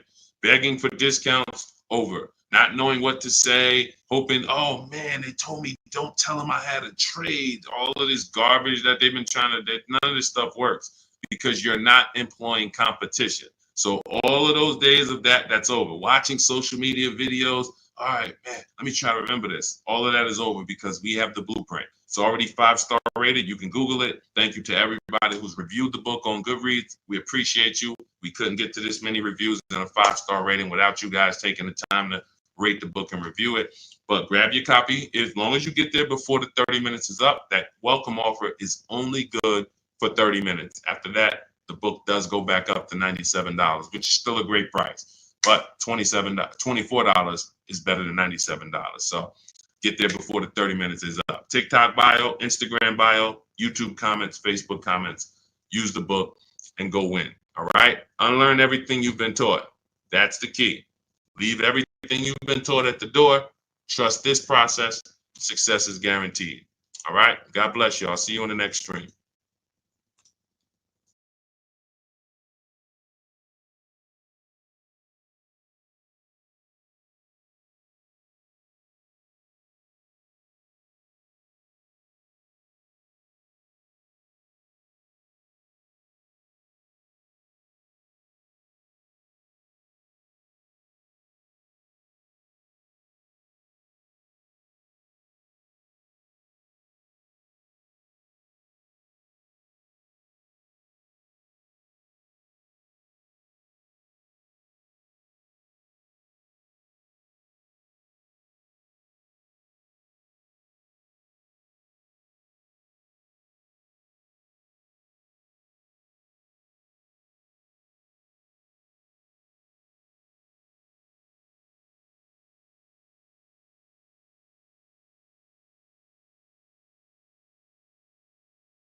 Look, so we're explaining how you can take negative equity. If you get a car that you end up getting with a big discount, you can bring the negative equity over. And this Ionic deal, when this person shared it with me that they got a couple days ago, they got a $49,000 vehicle for $325 a month. Using these systems, using what you're going to learn. But here's the thing. Let's say she had $7,000 of negative equity now. She could literally take that $7,000 into this 2-year lease. That her payment's only going to go up $291. There'll be some tax there, so let's just say it'll go up another $310, and we add that to our first $300. So her payment's $610. Normally, getting a $49,000 car, bringing $7,000 of negative equity over does not equal a $600 payment. That's a $1,100 payment. That's a $1,200 payment. But if you get the right car where you can get tons of money off. And right now, leasing some of these electric cars, as long as you know how to get these $15,000, $20,000 discounts off of them and lease them, this is a brilliant way to get out of negative equity, because once these electric car rebates and these electric car discounts go away, the market's very soft on these cars. Once they go away, we're not going to be able to move negative equity over to these leases and make it make sense the way it's making sense now. But for now, huge opportunity. That's what I will be doing. Driving an electric car for 2 or 3 years, taking the huge discount that I'll get from shopping around, and then bringing my negative equity over. And then once the lease is done, you have no more negative equity. You do a fresh deal, and you never have negative equity again. Just make sure when you lease, you get the mileage you need. Alexis Owens, welcome to the group. I see you just follow. Andre Guest, thanks for sharing. Shout out to the sharers. And shout out to the people who tap the screen. Every time y'all tap the screen, watch the likes go up. So if you hear something that you like, you're enjoying it, just start double tapping the screen. Y'all will keep running the likes up. So keep typing your questions in. We're live. Dolan, can you bring some of these questions? I don't know if you had time yet to get some of these questions we got on TikTok. Jason Davis, good to see you. Moni Love. Yes, I actually told Moni Love. She asked, do I provide broker services? I don't do broker services. I do something, in my opinion, we do it better, because a broker still is going to shop, and you're never going to know what their best deal really is. Brokers make a lot of money. I'm in New Jersey, where there's a lot of brokers. There's a lot of brokers in New York, and brokers make a lot of money, and they basically do it based on trust. If I have your trust, and I got the ability to control your entire car deal from start to finish, I have the ability to control where you buy your car from, returning your old lease, could be equity in that. I'm controlling all your money, and I'm controlling it based on a trust system. Then I have, and the thing that's better about being a broker, which is why really, you know who becomes brokers? Car salesmen who get tired of small commissions. Because car salesmen, when we're selling cars, we're getting probably on average 20% of the profit. And if the profit is $3,000, if the profit's $10,000 and we bring home $2,000, okay, that's cool. But brokers, all right, if the profit's $10,000, I could bring home $5,000. I'll split it, because the dealerships look at a broker as another dealer. So that's who usually becomes brokers. People who look and say, man, I'd rather make 2-3 times the money on each car, because I'm my own dealership. So what we do is we work with people and show you how to get all your numbers yourself, show you how to get the market reports yourself. If you use what's in my digital book, Moni, you could become your own broker, because no one actually shops cars the way we do. We do market assessments. So when we're leasing a car, we reach out to 25 dealers online. We never have to talk to them, and we get 5 offers, at least 5, sometimes 7, sometimes 10. New cars, we reach out to 25 dealers online using scripts, email scripts that I wrote. They're already wrote. You don't have to think about them. They're already written out. And then we get 5 offers. And then for a used car, we shop the market. We assess the market from the low side to the high side. We narrow down used cars based on title record, service history, accident history. We verify there's no bogus fees that they're going to try to charge us. Who's done that? You go to the dealership thinking you're going to get one price, and then they hit you with these other fees. This is what you do to avoid these things. We have to have a process for this. And so you could do this and become your own broker, but I would never recommend a broker, because unless they're going to give you a spreadsheet. If they're going to give you a spreadsheet of all the work they did, all the dealers they shopped, all the entire market that they assessed for you, then that's a broker that I would hire. And no one does that except us. We'll be launching that service very soon. Very soon. So people who like Deshone, man, I mean, if I could just pay y'all to run this whole and do your whole system for me, that's coming very, very soon. But for now, you may want to, shop with us. We have 3 ways that we can help you. 2 ways now. Do it yourself. That's get my book. That's the whole blueprint. If you're a do-it-yourself, Deshone, just give me the blueprint. As long as the blueprint's official, I'll get it done. That's my digital book. You can get it for 75% off in my bio. In my TikTok bio, Instagram bio, the comments, you get it for $24 if you get there before 30 minutes. And the done with you, that's when we're doing it together. You're looking at coaching videos, and I'm walking you through it, and I'm supporting you. That's also in my bio. So again, what's coming soon is the done for you. But and you know, that's our commitment, to be the best company in the world for the car buyer. So we're getting there, slowly but surely. All right, go ahead, Dolan. Let's get to some more questions. Keep typing questions. What's up, Martin? See a lot of people checking in on TikTok. Chris, good to see you. Can you do this with Tesla? Great question. Right now, Tesla is very soft. They have a set price, though. They don't negotiate. So what they do is when you're buying a new Tesla or leasing it, you know you don't need to get bids, because getting bids is to avoid overpaying. Getting bids is to avoid buying a car from one place and another place over here would have sold it for 5,000 less. Tesla operates similar to like the Apple store. You go into get an iPhone on in California, it's the same price for the iPhone in Florida, same price in New Jersey. So you don't need to shop around for an iPhone. It's a set price. That's Tesla. But any other car is different. Every other car, it's different prices, 3,000 more here, this. So that's the difference. But with a Tesla, you still need to divide the, if you're going to lease it, you need to understand whether you should buy or lease it. That's based on how long you're going to keep it. And this is proving the point. See, the point about depreciation that we've been preaching.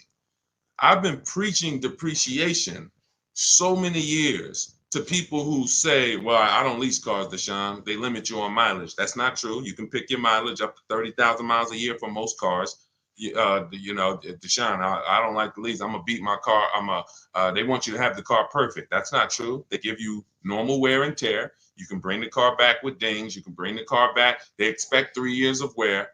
What they charge you for is excess wear, which is similar to negligence, abuse. If you have a baseball-sized dent, that's the stuff. But depreciation, Tesla is proving that people should not have been buying these cars because their cars are depreciating almost worse than any other car on the market.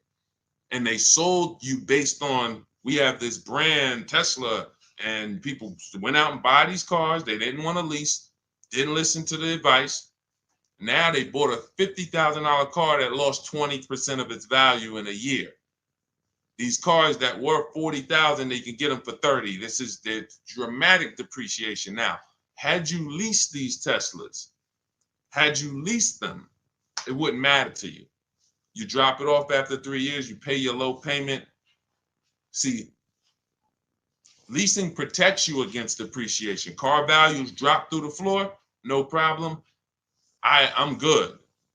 The buyers, that's a horrible situation. I would hate to be in a Tesla that I bought 2 years ago and see the values dropping the way they drop.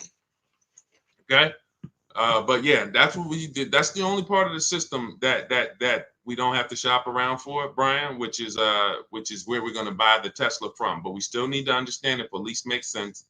Divide the MSR, divide the monthly payment into the MSRP. If it's 1% or less, you got a steal. If it's between 1% and 1.5%, that's a good deal. The lower, the better. We don't lease vehicles over 1.5. A lot of people got bad lease deals. A lot of people driving around right now in bad lease deals. They put a ton of money down. Their payments are way too high. Give you an example. Look. I'll give you an example. What a great look at Raphael. $45,000 Jeep Grand Cherokee, $549 a month, no money down.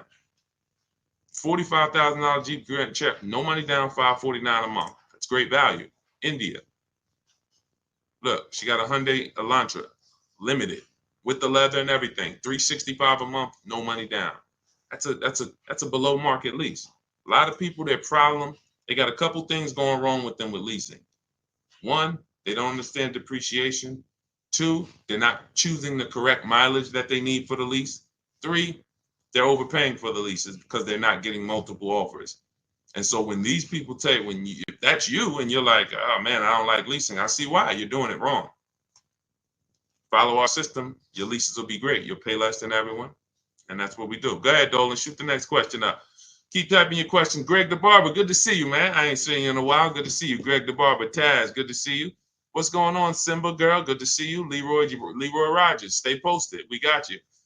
I have a 2022 Lexus paid for. Want a new Porsche 2024 or 2025 to buy versus lease. If you're gonna, are you keeping the Lexus? I would listen now. If you bought that Lexus and you're looking to replace it, you're gonna lose a ton of money. And if you pay cash, which is you either pay cash or you paid it off very quickly, what you're going to see is when you go to replace, first thing you would do is decide, are you keeping this next bill? I'm going to give you your first two steps, Leroy. First two steps. They're easy. How many years are you going to keep the next vehicle? Is it less than 8? Then we should be shopping for a below market lease on the Porsche. That's very simple. Are we going to keep the Porsche more than 8 years? Then we can buy it, because we're going to avoid all depreciation with a long-term buy. If I got a Porsche outside and I kept it for 8, 9, 10 years, at least 8, then that's okay.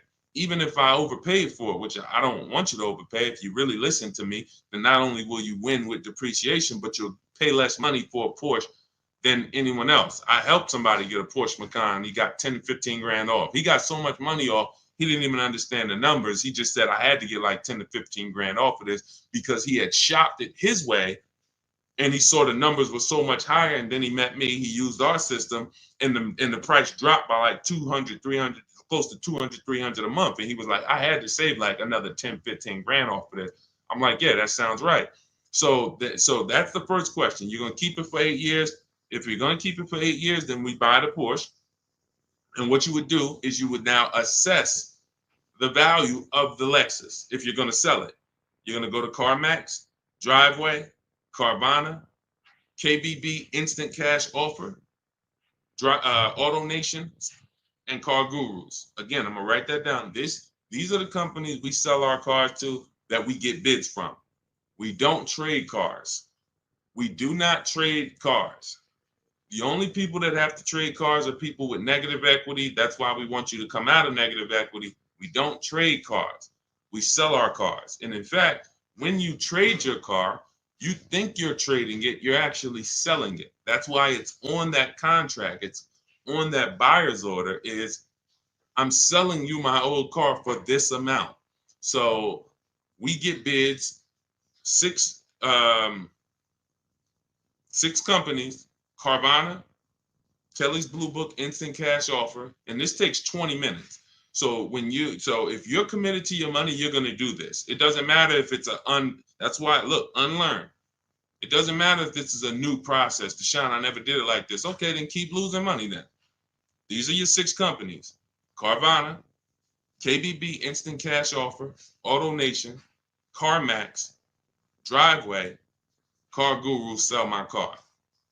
That's step 2 in my book. So what we just went over with Leroy was the first 2 steps. One is deciding if we're going to buy or lease. How do we do that? We find out, are we keeping our car more than 8 years? If yes, we're going to buy it. Are we keeping it less than 8 years? We're gonna shop for a below market lease. That's how we're going to beat depreciation. Now, once that's decided, we move on to our equity assessment. And that's what he's about to do. Go to those 6 companies, get the offers.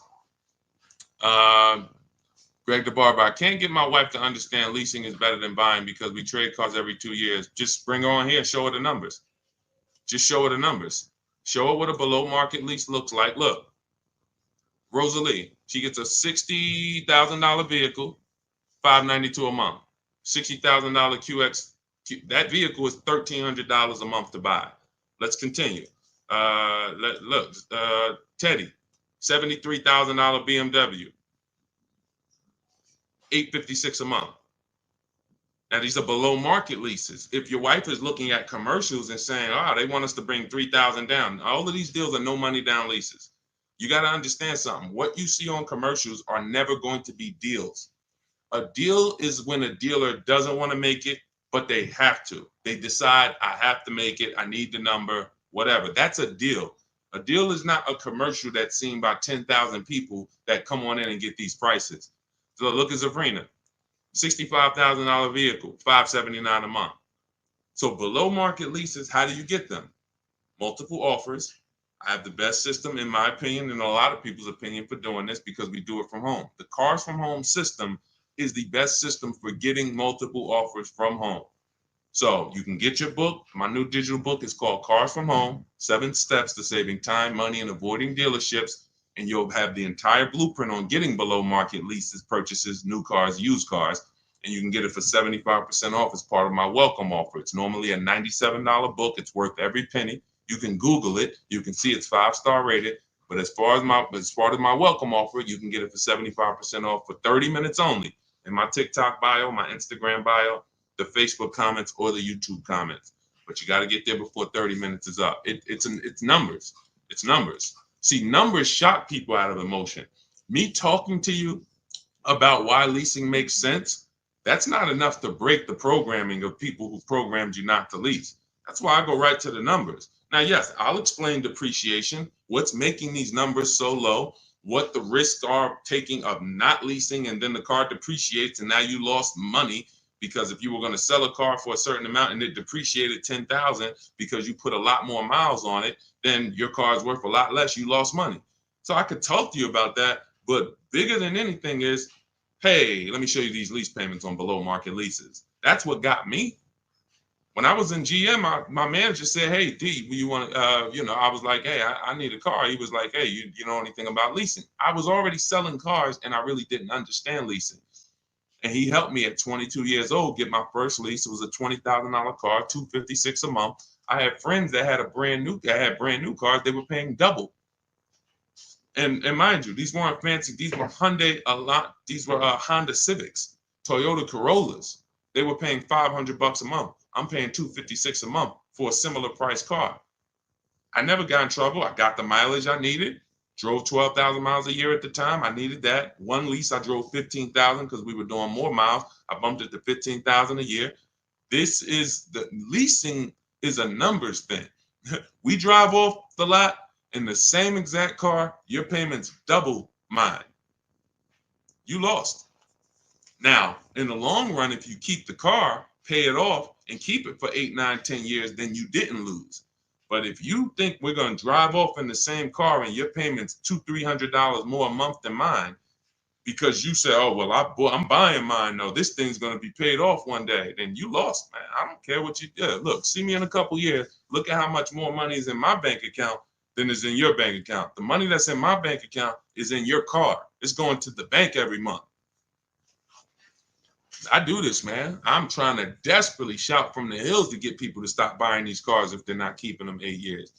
Losing you've already lost thousands of dollars.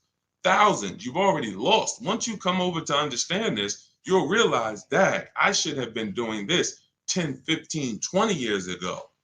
I'm paying off my cars, flipping them, paying them off, flipping them, buying them, not even paying them off, flipping them. I'm trying to flip cars. I'm trying to flip depreciating assets in the short term. So many reasons why this doesn't work. I could kill this all day long. But again, it comes down to the numbers. Below market lease deals, there's no comparison. All right. But you'll have the system for how to get them in my book. So it's a digital book. So it'll be in your inbox before you even get off this stream. As long as you get there before the 30 minutes is up. Go ahead, Dolan. Shoot the next question in. Keep typing, y'all. We'll get through as many as we can. Yep. Energy guy for life. I have a car bought, but I owe more than it's worth. How do I get out? We talked about that. That's actually what we started the show with. So what I would do is I would go to either YouTube, Facebook, and rewind it, watch the beginning, because we started talking about, the first question we got was about negative equity. So we spent time talking about how you need to maximize your value, get offers. I don't want to go over it again because there are people on here who is anybody who needs to hear about negative equity? Type of 1 if you need to hear about negative equity. We might hit on it again. But there's a lot of people on here that were on here earlier that they heard about it maybe 20 minutes ago. But, we'll see. If a lot of people end up saying they want the question, then we'll come back. But again, I don't like to spend 10 minutes or 7 minutes answering a question and then another 20 minutes down the road, I answer the same question. All right, go ahead. Let's go, Dolan. Bring the next one up. Let's go. Do you have your book in hard copy? No, it wouldn't be available in hard copy because it wouldn't be good to do in hard copy. Websites change rapidly. Vroom, we used to get bids from. Vroom bought a lot of our cars. They were in the bidding process when we sold our cars to them. They were in our equity assessment process. And when we shop for used cars, we use a process I call the multiple marketplace strategy. They were in our multiple marketplace strategy. They go out of business. If you were using a hard copy of my book, you not only have to get another copy, you be going on websites that no longer exist. And that just wouldn't be an ideal experience. Thank you, Bridget. That wouldn't be an ideal experience. Another thing about the digital book is we get to actually link you to scripts. This is an online process. So if you're not comfortable with a digital book, this may not be for you. I'm just being honest with you. This is not for everyone. You need to be able to copy and paste, email. Like, this book wouldn't be for my dad. That's just real. My dad wasn't really comfortable with copy and pasting and sending emails because he doesn't need to do it for his daily life. He can send an email. It's just going to take him a couple. So when we're using our system, we're doing a lot of copying and pasting, opening up websites. So it wouldn't make sense to have a physical book there because I have scripts that we use. I have online calculators that we use that I invented. There's 5 calculators in the book that I actually invented, wrote the code for. You can't get them on Google. So these are all some of the reasons why it could never be a print book. It wouldn't make sense. And there's a lot more in there. All right, there's 7 paths. A lease path, but a lease path with with a third-party equity assessment, a used car path, paying car path. We have links that warp you to keep you on track. If you were reading a physical book, it just wouldn't work. That book is uniquely written as a digital book for a reason. It's not like I wrote an ebook because, hey, I didn't want to put out a physical book. It would be simple. It's much more simple. But this is a complex, we needed the links and to be able to, certain parts you get to in the book, and I say, hey, click here if you want to watch a video on this subject. You're like, whoa, okay. Oh, it's a video, I can understand this.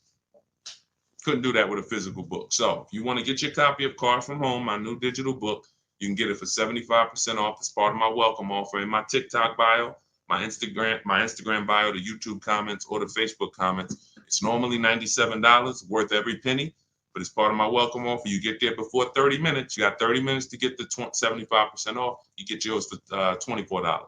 Make sure when you get your book, you screenshot the thank you page. Right after you pay, the book is on that page. As soon as you pay, it says access your book below. It also says I'm emailing you a copy. It also gives you my support team's email in case you don't get your book. Because a lot of people type their email wrong. Just reach out to my support team. They'll get you the book. But you have a copy of it as soon as you pay right there in that link. And keep that link. All right, go ahead, Dolan. All right, what is going on? I see you, Greg the Barber. We'll get that one in.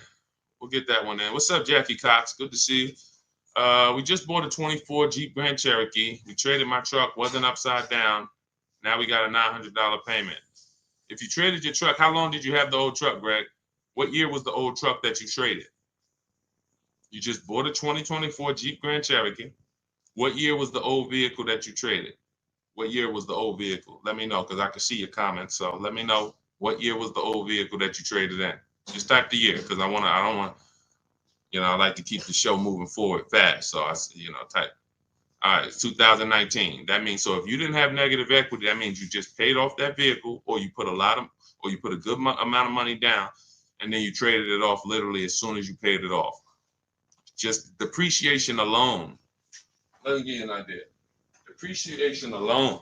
This is that 2019 Nissan. What happens is you bought it here. The depreciation on that vehicle over 5 years is like this. Now, if vehicles just dropped in value like this indefinitely, nobody would buy them. No one would buy them because people would be like, why would I ever buy something that is a sliding board of losing thousands of dollars in value? You notice when you buy a vehicle one day, let's just say that you buy a $40,000 vehicle today. What is it worth tomorrow?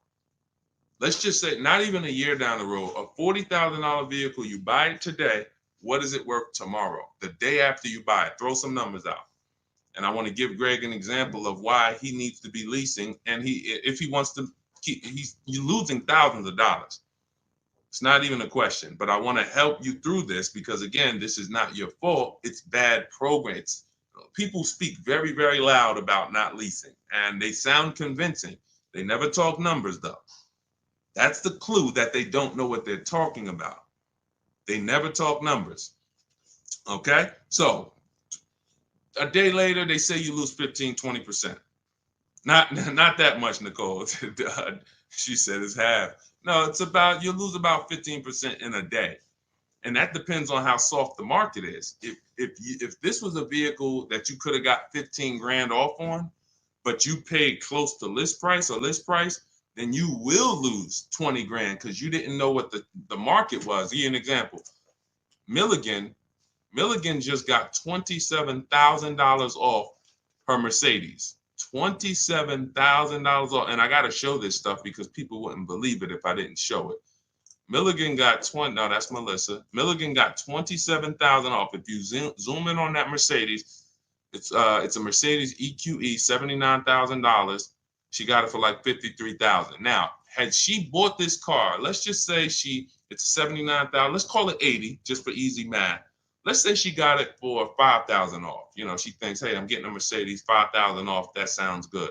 If she went back the next day and said, well, I need to give this back to you, I can't afford it, or whatever, any reason, they're probably only going to give her 50,000 at best for it because they know the market on it. You overpaid for it.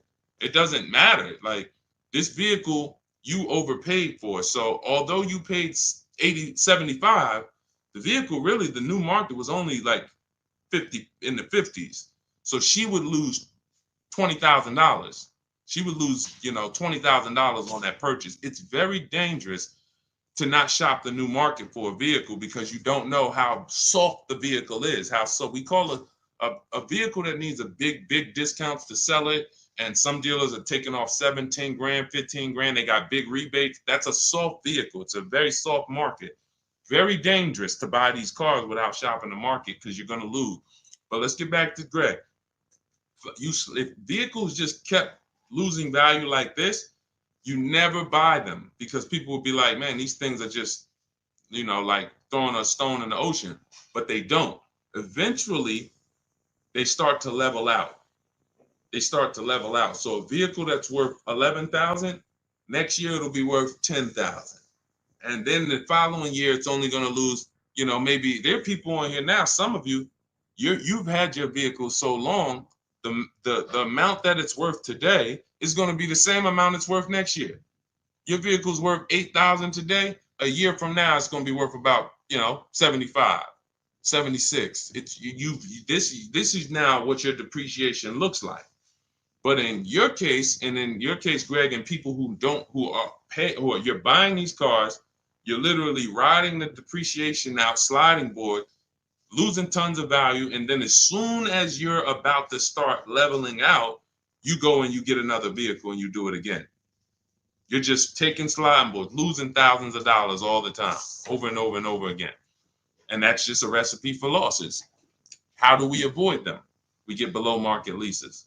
That same Jeep Grand Cherokee that you got, look at how much you're paying for it. And look at how much Raphael is putting into hers. Raphael got a 2024 Jeep Grand Cherokee, $45,000 vehicle, $549 a month, no money down. You're tying up thousands of dollars in that car. Thousands. Raphael's driving the exact same vehicle as you, $549 a month. Zafrina, got a couple people on here got Jeep Grand Cherokees. Zafrina has a $65,000 when she got the electric version, 2024. She's paying $579 a month. You bought this car, 65 grand. If you put no money down, you're paying $1,100-1,200 a month. Actually, no, that's more like $1,300 a month. Depends on what. Even with a big discount, $1,100 a month, 5 years. These are huge payments compared to what Raphael and Zafrina are paying. And you might say, well, my payment's lower. Only way your payment's lower is you gave them a lot of money up front. You gave them 10 grand, or you gave them your trade. I didn't put any money down, but I did trade in my vehicle. Your trade was worth 10 grand.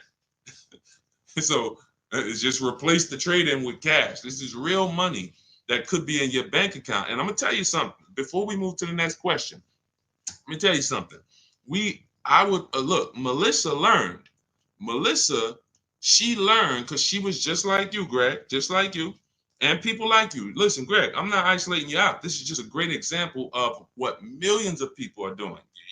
This is, and again, I wouldn't know this if I hadn't been in the business. I'm not smarter than anyone. I just spent 14 years in this industry, and I love math. So this comes very easy for me, thank God. But you look at Melissa. Melissa, once you find out that you should be leasing, instead of trading these cars and selling them and putting all this money and keeping your equity in your vehicles, you should be selling your vehicle, putting the equity in your bank account, and then moving forward. Why can't I find Melissa's deal? Hold on. Here we go. So Melissa, she says, Deshone, I learned about leasing. I'm not buying anymore. She replaces her 2018 Kia Sorento. She got her bids. Her highest bid was from Carvana, 12 grand. 12 grand. So she normally would take most, if not all of that money and just roll it over to her next car. She ends up getting her Honda. She gets her Honda lease. She gets a 15,000 mile a year lease. Well, we shot with 12. We shot with 12. So she ends up getting it for about $575 a month. She got a Honda. Hold on, I'm trying to read this fast. She got a Honda Pilot EXL. That's probably a $45,000 vehicle, maybe 48. She got it for $575 a month. And look, nothing out of pocket. And look, she put the $12,000 in her bank account. So now her car payment is low, not high like it was when she was buying the Kia. And she literally pulled all that money that she used to keep in her cars, rolling them over. She pulled it out, put it in her bank account. Imagine selling your car and actually putting the equity in your bank and still leaving in a brand new car with under your budget. That's what happens when you move from buying as a short-term buyer, not keeping 8 years, into leasing. It'll change your world. And again, only thing you're going to say is, man, I should have been doing this years ago. I should have been doing this a lot. You know, we don't even get to harping on the money you lost. Do you think prices will continue to drop on vehicles? I do. We always get deals. We were getting deals when people thought there were no deals. All through the pandemic, we had people getting deals. Bonita right here got her Kia. She got her Kia Telluride. This was a dream vehicle. During the pandemic, and look at the year. You can see the year. When she got hers, it was 2022. Literally, people were paying $10,000 over sticker for these vehicles. People were leasing these Tellurides for $800 a month, $900 a month. She got hers for $600 a month, no money down. This is pandemic. You know, we've helped. I started this in 2021 in the middle of the pandemic. Everything that when you see people all on my pages, you know, there's deals everywhere. There's never a point in time where I go to spy a car in the last 15 years and I'm like, oh, there's no deals out here. Because again, there's always going to be a dealer who's going to sell. You just have to learn to find them, Nicole. You keep going into the local dealer thinking you're supposed to be able to negotiate a good deal with them. Eight out of 10 dealers are overpriced. We've proven that. Why? How can I tell you that confidently? Because all of us shop the market. You shop locally. We shop the market. What you'll learn to do with Cars from Home, my new digital book, is to shop the market. You go local to one or two dealers, they already know. NADA they taught us. When we were car salesmen, NADA taught us that people only shop 2 car dealers on average. So if those are the statistics, your local dealer knows that. They know as soon as they see you walk in, you know, can I get a quote? Can I pick a car out? Odds are this person is not going to shop more than one other dealership, and we're going to get them. If we just work and smile and be courteous, they're going to pick us. If they don't buy today, maybe we could get their business next week or something like that, but they're not shopping the market. That's where you lose. So when those two are high, you think the whole market's high. But using our system, what you're going to learn in my digital book, Cars from Home, 7 steps to saving time, money, and avoiding dealerships. I think sometimes I say that title too fast. It goes over your head. Cars from Home, that's a mindset, because we spend 90% of our time here. All of these people that you see me sharing in my streams, they are literally in their house 90% of the time to get these deals. Cars from Home, 7 steps. That means it's a process. It's not you're not winging it anymore. You're not winging the process. It's a 7-step process. Step 1 is the most important question. We're deciding whether we're going to lease or buy. Step 7 is delivery. By the time you get to step 7, you're taking delivery of your vehicle.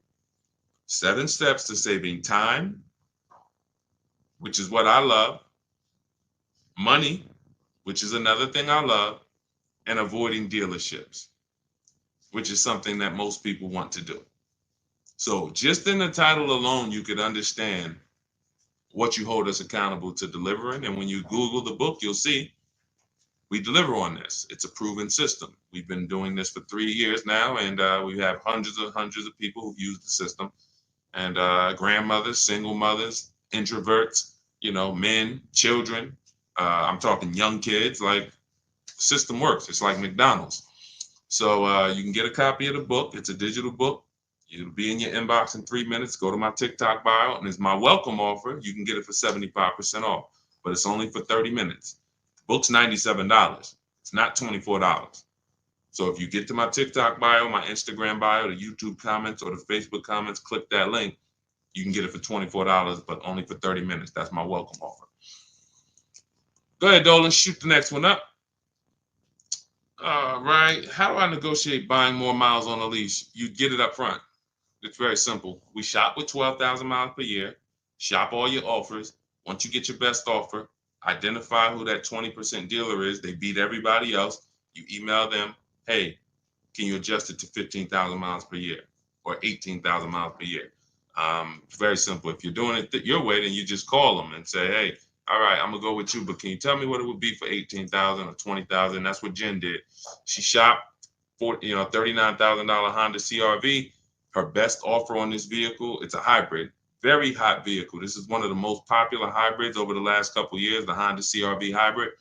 $39,000 vehicle. Her best offer was $512 a month, no money down, 12,000 miles per year. She adjusted it to 18,000 miles a year. Payment went to $563. Then she signed her deal. So $512 a month, bumped it up to $563. So for $50 more, she's driving as much as she needs.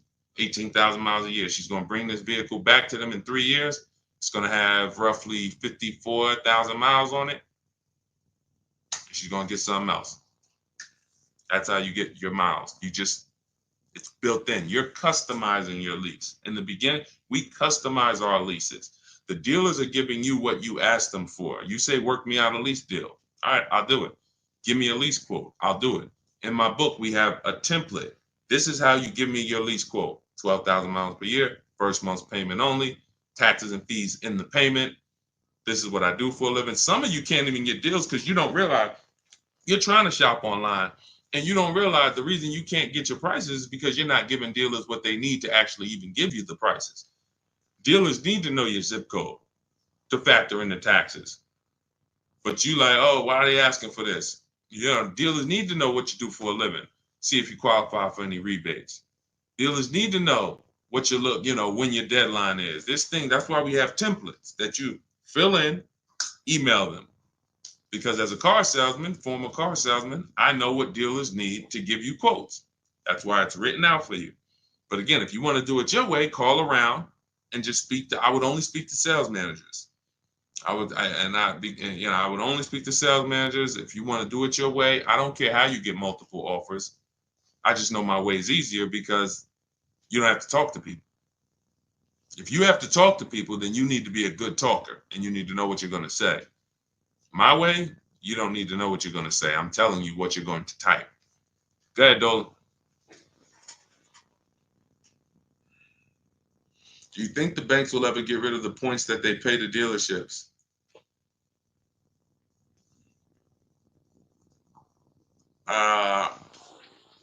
Commissions. Let's use because you use a form of a commission. That's all it is. You could say it's a point. You could say, I could pay you a point or I could pay you a flat, but I'm paying you for selling this loan for us. So do I think that a person who sells financial products will ever sell them for free? No, I don't. No. And that's why we use something called the bank bidding war, where we are going direct to credit unions and banks, and we're allowing them to bid on our business. Most people don't know that the credit bureaus allow you to have multiple banks and credit unions access your credit report in a small period of time. It's called the rate shopping. You can Google rate shopping and you'll understand that they allow you this. You can have multiple hard pulls within a certain period of time, and you can actually have them bid. They expect you to do that. Most people don't do it, actually. So they can't help you because they're like, hey, we allow you to do it, but you're not doing it. You're letting the dealer run you out to multiple banks and credit unions. But if you Google rate shopping, what it says is if you can have multiple banks and credit unions access your credit with a hard pull, and at the end of that period, it's going to weigh on your credit like one hard pull. So at the end, if one hard pull would have dropped your score 10 points, you could have 15 banks and credit unions run your credit, and it's going to drop at the same 10 points. But the difference is one strategy, you overpay for your loan, overpay for your interest, have no price assurance, no price guarantee that you got a good interest rate, and you have the same 10 points on your credit that you hit with the hard pull. The other strategy, you have the best rate, lowest rate in the market. You guarantee it because you have 15 people access your credit and make bids and make offers, and it's the same 10 points hard pull. This is called the bank bidding war. We created this. You can actually, again, when you get my book, I haven't combined this into the book, but when you get the book, you actually get the bank bidding war blueprint for those of you who are going to be financing and getting a loan. So this is everything we talked about in this stream is in my new digital book, Cars from Home, 7 Steps to Saving Time, Money, and Avoiding Dealerships. You can grab your copy for 75% off as part of my welcome offer, but it's only for 30 minutes. You won't pay the normal $97 price. You get it for $24 as long as you get there before 30 minutes. Get to my TikTok bio, my Instagram bio, the Facebook comments, or the YouTube comments. Click that link and then click Get Book 75% off, and you'll have it in your inbox. Make sure you screenshot the thank you page because the book is on that page. I also email you a copy.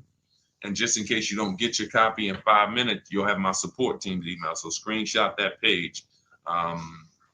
But I wanna. There's something I just wanted to say. Hold on. Let's see if it comes back. Yeah, I don't know. It slipped my mind. But listen, this is the. I mean, I take this serious, and the only people who really win, everyone who I showed you, and we could spend. Maybe I'll do it one day. I might spend one stream and just spend an hour just going over 50, 60, 70 people's deals that have used our system. After that, it'll start to get old because you're going to be like, okay, wow, these are starting to look the same. Yeah, they're all good. And then you realize that this is not complex. We're not building rocket ships. All we're doing is we have the best system for making people compete for our business in the auto industry. That's it. That's our claim to fame. Now, I also teach you about leasing versus buying and financial boundaries that no one else is really teaching about. But when it comes to getting the deals, when it comes to how are we getting the prices we're getting easily in 90 minutes and 2 hours from home, it's just we have the best system for making people compete. Amazon has one of the best systems for making sellers compete for your business. That's why they do well.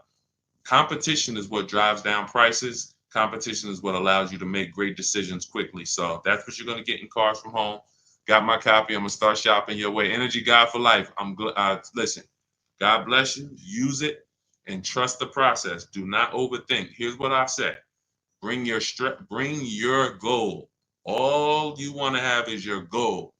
Forget your strategy. Forget everything of every strategy, every tactic you might have thought worked for you with car buying and shopping and leasing. Just forget it. Just bring your goal. I want this Lexus truck. Yeah, I want this. Bring your goal, trust our process. Success is guaranteed. All right. And just stay on the steps. It's a step-by-step process.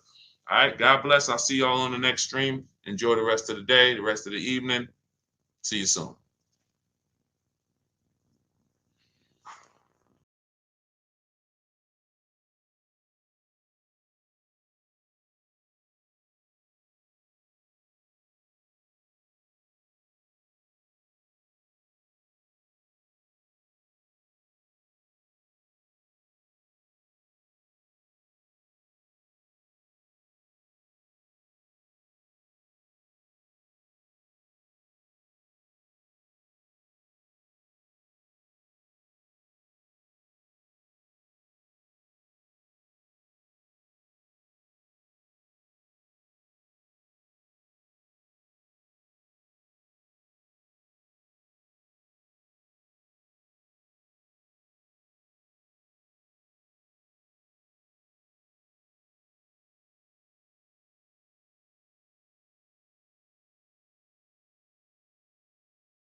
Welcome to Car Shopping Questions and Answers. If you are car shopping now, or you will be in the next 6 months, I want you to type me in the comments. We're about to go live, do some serious car shopping Q&A for the next 45 minutes to an hour. So you can start typing your questions. As many questions as I can get to in an hour, we'll get through them. And what you often will see, that someone else is going to ask the same question you have. So a lot of times you'll actually, even if you can't get your question into the stream, because usually by the time we get 20, 30 minutes in, we got lots of questions and we don't always get to them all. But usually someone else will literally ask the same question that you have. So, so we can start talking. I'm just sharing this to Facebook now. This entire stream is sponsored by my new digital book. It's called Cars from Home: 7 Steps to Saving Time, Money, and Avoiding Dealerships. You can get a copy for 75% off for the next 30 minutes in my TikTok bio, my YouTube, in my TikTok bio, my Instagram bio, the YouTube comments, or the Facebook comments. And the book's normally $97. Everything we'll be going over today will be out of that book. Every answer that I give you is out of that book. So if you want the entire blueprint and you don't want to remember the things that we're about to go over, you grab the book. And obviously, everything we're about to go over, we wouldn't be able to cover everything that's in the book. There's like 100 questions that'll be answered in that book. So let me just share this to Facebook, and we'll get started with the first question that we got from TikTok. So type your questions in as fast as possible, and type your questions in one shot. Don't do like a part 1, part 2, and because then Dolan can't bring them into the stream. Okay, Dolan, let's get going. Let's throw off the first question, please. Nora, I'm upside down on my vehicle. How do I get out or pay off early? There's 2 ways to deal with negative equity. One of them is easier. It depends on the resources you have. So you have the option to pay the difference, which means you are actually going to say, my highest offer for my car is $18,000, but I owe $20,000. That means I have $2,000 of negative equity. I'm going to pay that off. That way I can go and do a clean transaction for my next car. I don't have baggage going into my next car. And I get to maximize the value of my current car through what we call a bidding process. So we don't trade our cars. We only get bids from cash buyers like Carvana, CarMax, Kelly's Blue Book Instant Cash Offer, AutoNation, Car Gurus, and Driveway. That's 6 cash offers we get. These are companies that fight feverishly to buy cars. They pay more than dealers, and they write checks on the spot. You literally go, have your inspection, they go into the accounting department, and they come back with a check for you. This is not like selling your car on Facebook Marketplace. So they're going to pay more than dealers. So you want to make sure, if you can, you sell to them, because that's going to be the highest offer you're going to get for your car. And that's going to be the least amount of negative equity you will have. If you can't pay the difference, then you must trade. And trading is a curse word here, because you never get what your asset is worth trading. If I wanted to trade this phone, I'm not going to get as much as I would get putting it on the open market and getting prices and offers for it. So trading is a last resort. What happens is, if you can't pay the difference, you now will go shop for your new car, find a dealer willing to sell you the car at the lowest price, and then you would ask that used car manager to value your car. I do not recommend you go into the dealer and let them just mix the deals together. Write me a deal where you work in my trade-in with my negative equity. No, shop for your car, get your best offer from a dealer, new car, used car, or lease. And then once you identify the winning dealer, that's when you say, hey, can you take a look at my car? What's it worth to you? Now it's its own separate transaction. And if your payment was this $800 a month, you'll know, now what is my old car going to add to that? If my payment was $400 a month, now I know what is my old car going to add to that. And I can see what you're giving me for it, how much negative equity I'm going to bring into this transaction. And it's an easier way to understand the numbers. You don't want to be mixing transactions if you don't have to. And the key to understanding negative equity and the cause is you don't lease. That is the cause. The only way you're having negative equity is you continue to buy cars, but you're not a long-term person. You trade them in or replace them before the loan is paid off, and someone taught you not to lease. So you're going to continue to be in this repetitive cycle because you don't lease. There are emergency situations where you need to switch cars, but if you're not keeping your cars 8 years, this is rule number 1 in my book. You should be shopping for below market lease deals, not for purchases. So that's your 2 options. Decide which one you can do, and then you make your move.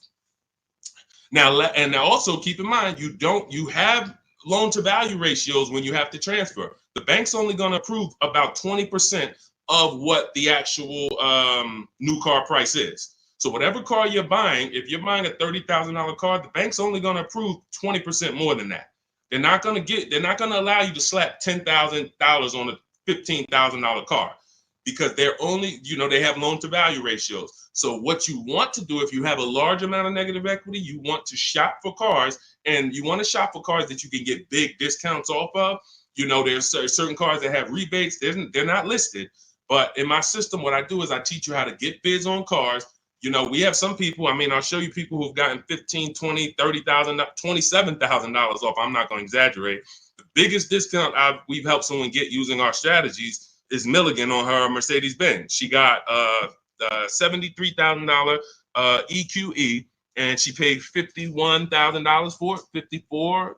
It's $27,000 off. I got it up here. So if she had, let's just say she had $15,000 in negative equity, it's no problem. She's not going to blow out the loan to value ratios because she got a huge discount off the new price. So it's going to fall within the bank's parameters. But I hate negative equity. I call it the devil to your car deals. I call it the bad credit for people with good credit. So it's important that when you get out of it, you know what the cause is, because if you don't know the cause, you'll be in negative equity again in 3 years. Most of you who have negative equity, you should be moving from a purchase into a shopping for below market lease, and stop tying up your money in these cars, and you'll never have negative equity again.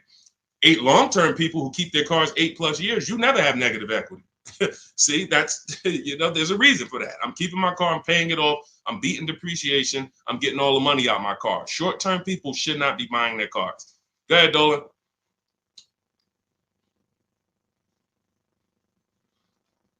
All right, keep typing your questions, y'all. We'll get to as many questions as we can in 45 minutes. Now, let me just actually say this. We have a 7-step process. Everything in my system is 7 steps. We don't go, see, a lot of times you don't understand what you should be doing first. Should I be focusing on my old car, my trade-in, shopping for a car first? What should I be doing first? So we have a system that you actually now have a process. It's 7 steps. First step is the most important question. That's leasing versus buying.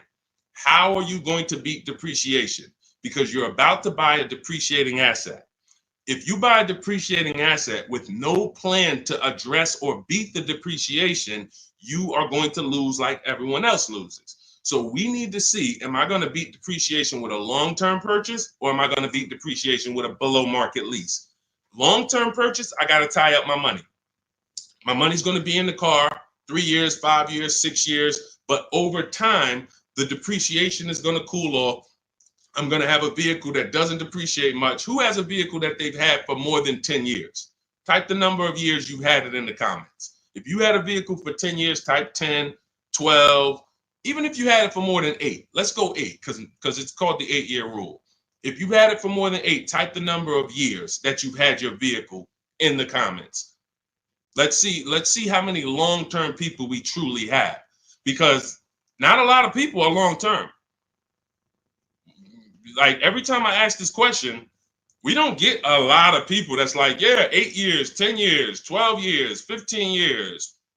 Look, we don't have many people that can say they even have a car on here that they've had for more than 10 years, more than 8 years. But you're tying up all this money in these cars, and then you're going and you're replacing them in 5 years and 6 years. And look, Sharon, 14 years. God bless you, Sharon. That's a long-term person. Look, Ray Johnson, 9 years. That's a long-term person. So they don't have to worry about depreciation. Their car right now is worth the same amount it'll be worth about a year from now. If Ray's car is worth $9,000, a year from now, it's going to be close to 9. He's beat depreciation. So if you're not buying cars to beat depreciation, you shouldn't be buying them, because you're not going to beat depreciation in the short term. You can't. It's impossible. The only way to beat depreciation as a short-term buyer is to get below market leases, because you're never tying up your money in that car. not regular leases, below market leases. Big difference. Go ahead, Dolan. I see we had a question come from TikTok. Let's throw them up.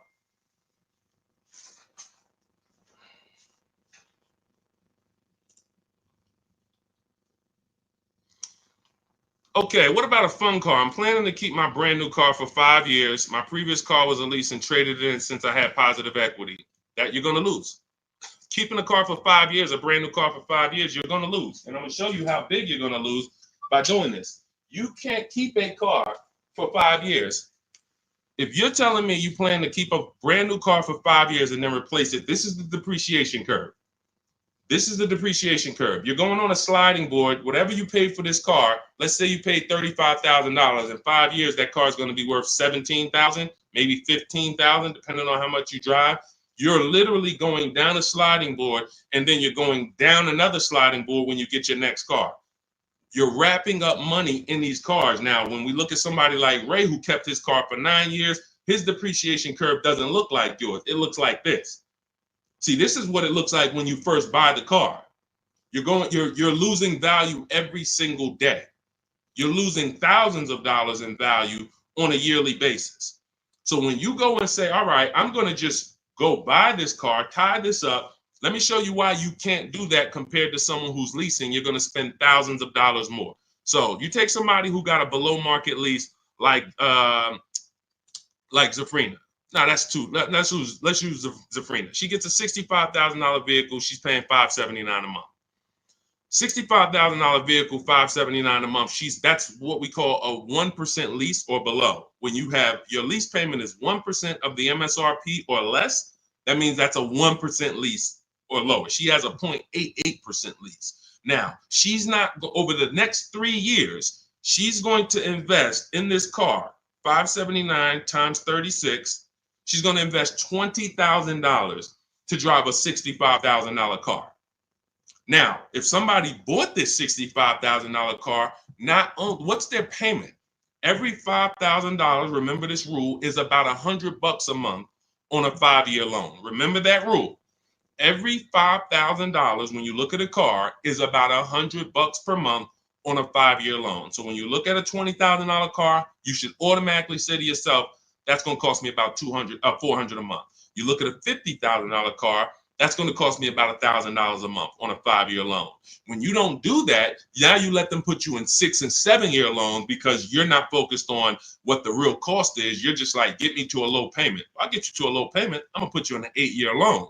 So we know this. Looking at her car, she would be spending roughly $1,300 a month if she bought that car. Even if she got an incredible deal, saved 10 grand off of the car, she's still going to be spending about $1,100 a month. She's putting $579 a month into this car. How do you compare $579 to $1,100? How do you compare $579 to $1,300? Let's say she bought a used version of this car. So instead of $65, she found a used one for $40. Every $5,000, $100, that's an $800 a month payment. How do you compare $579 to $800 for a used version? You can't. So when you're out here listening to people who've told you don't lease, they don't understand depreciation and they don't understand how to get below market leases. These are not regular leases.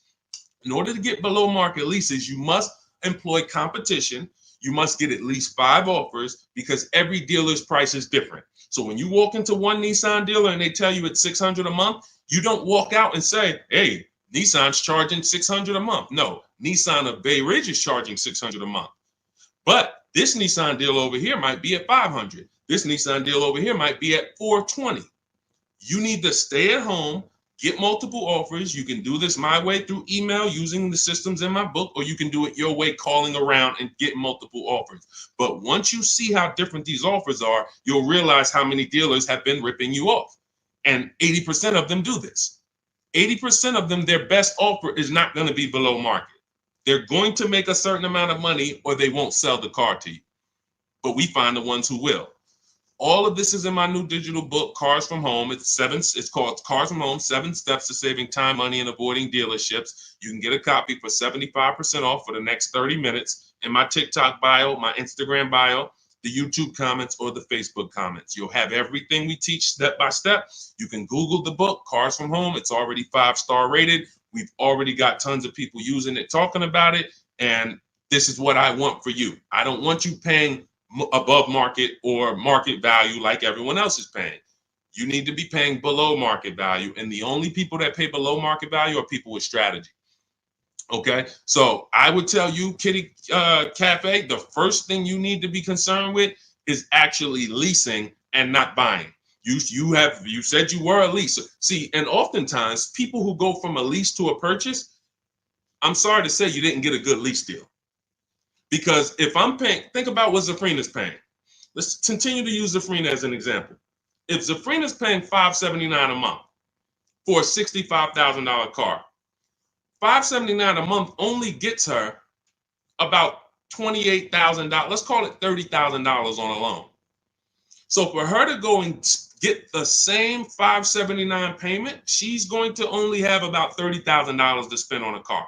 If she goes with a 6-year loan, maybe she can get like a $33,000, $34,000 car. That's it. That's her loan. So she's going to have a hard time going from a $65,000 vehicle to a $35,000 vehicle. Most likely she's going to get something used. It's going to be older, and she's going to be like, "Why? I'll just keep leasing." But if she was paying what other people are paying for this same Jeep, which is probably, I would say a lot of people for the same Jeep would probably be paying about $800, maybe $900. People with no strategy, they're probably paying $900 a month to drive this $65,000 car. It's easy to justify. So they're paying $800-900 a month. Then yeah, she might say, well, maybe I'll just buy something because I'm paying almost $1,000 a month to lease. But that's the difference between a below market lease and an average lease. There's a big difference. All right. Go ahead, Dolan. Next question. The leasing versus buying thing is really, really what's hurting a lot of you. The leasing versus buying thing and the not getting below market leases. There's so many bad things about what's been out here with leases. It's horrific. I spend every day putting out information trying to dispel this. But I realize there is so many voices that have told you guys things. But here's the thing. I talk numbers and I show numbers. If you pay attention, the people who tell you about leasing never talk numbers. They never show you numbers. All they do is rent. Leasing is renting. Leasing limits you.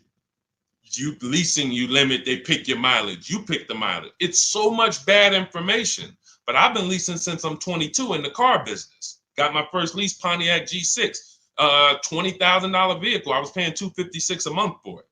Meanwhile, I had a friend, they're paying almost $500 for a Toyota Corolla. We both got a car for about the same time. They're paying $500. I'm paying $256.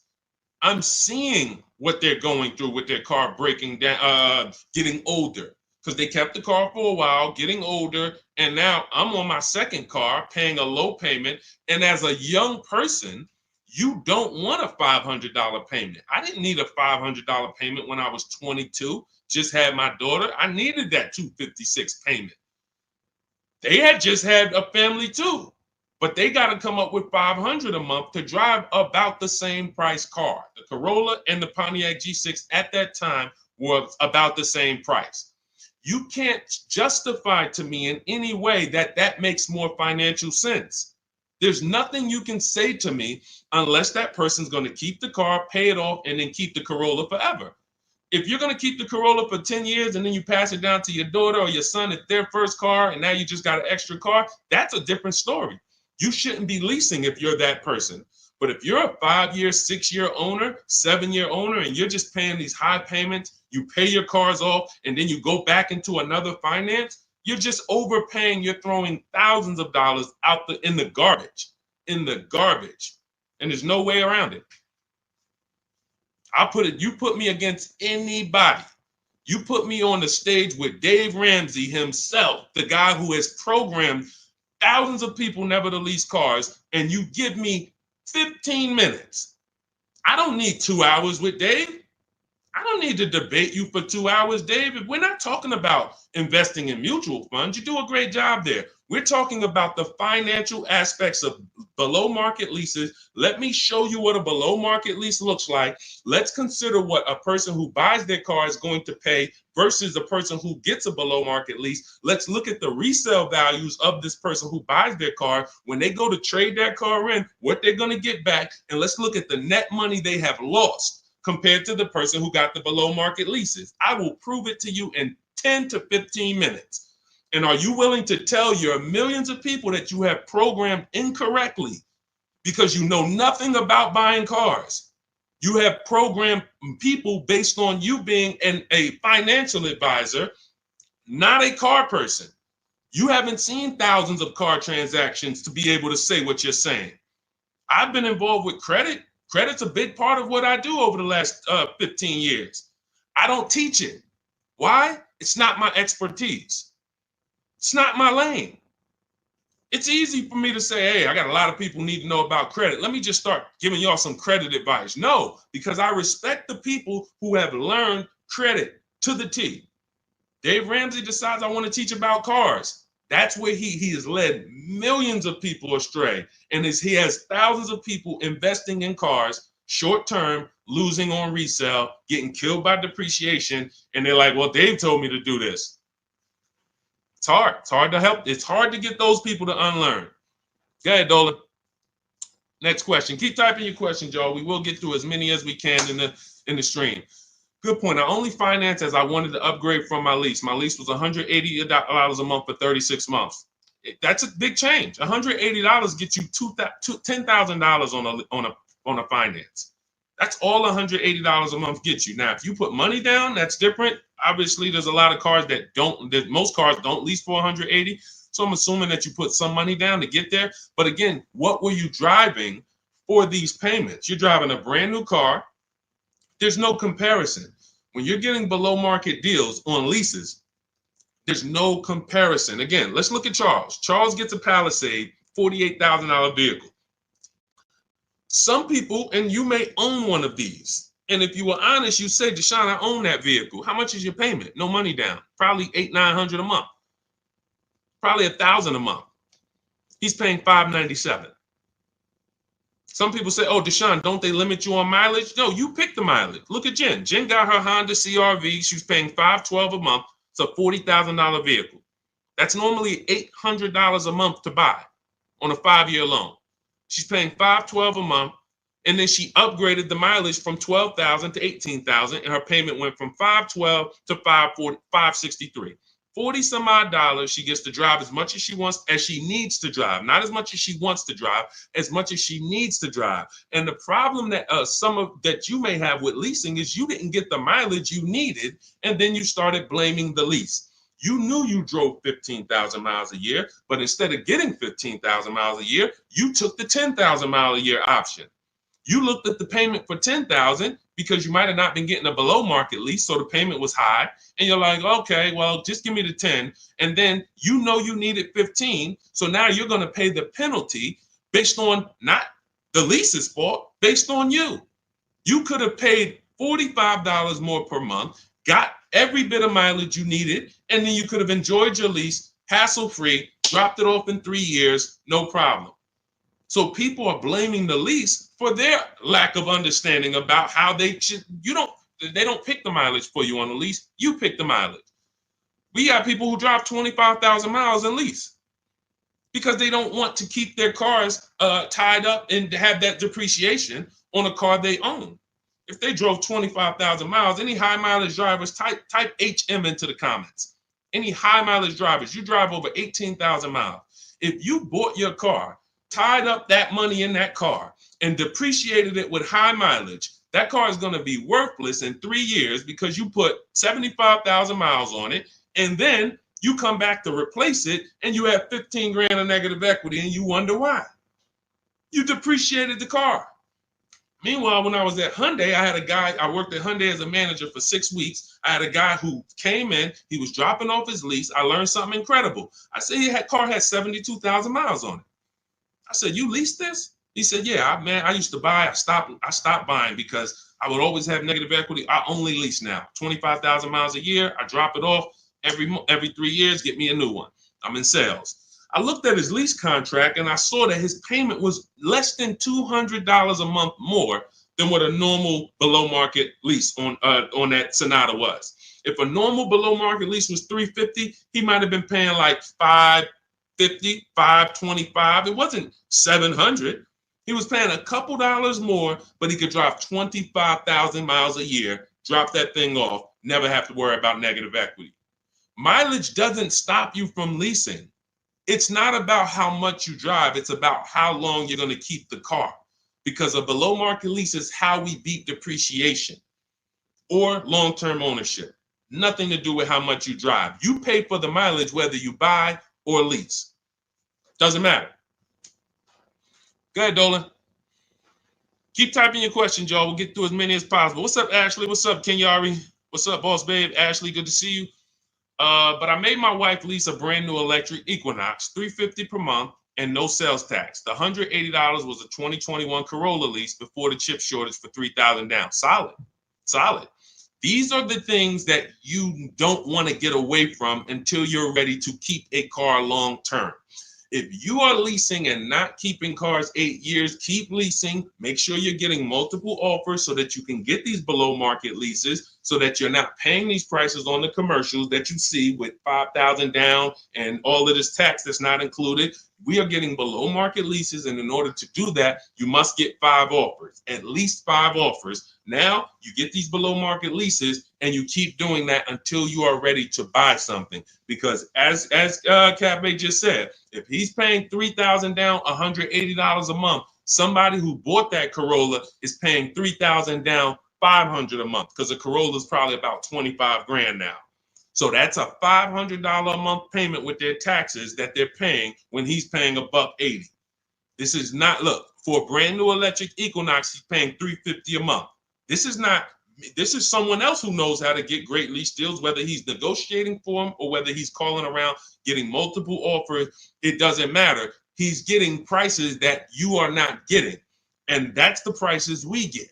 You want to understand that all prices aren't the same. There's below market price, there's market price, there's above market price. Above market is for the people with no strategy. You just walk in and you sign the deal. You might say no one time, and then the next offer you sign it.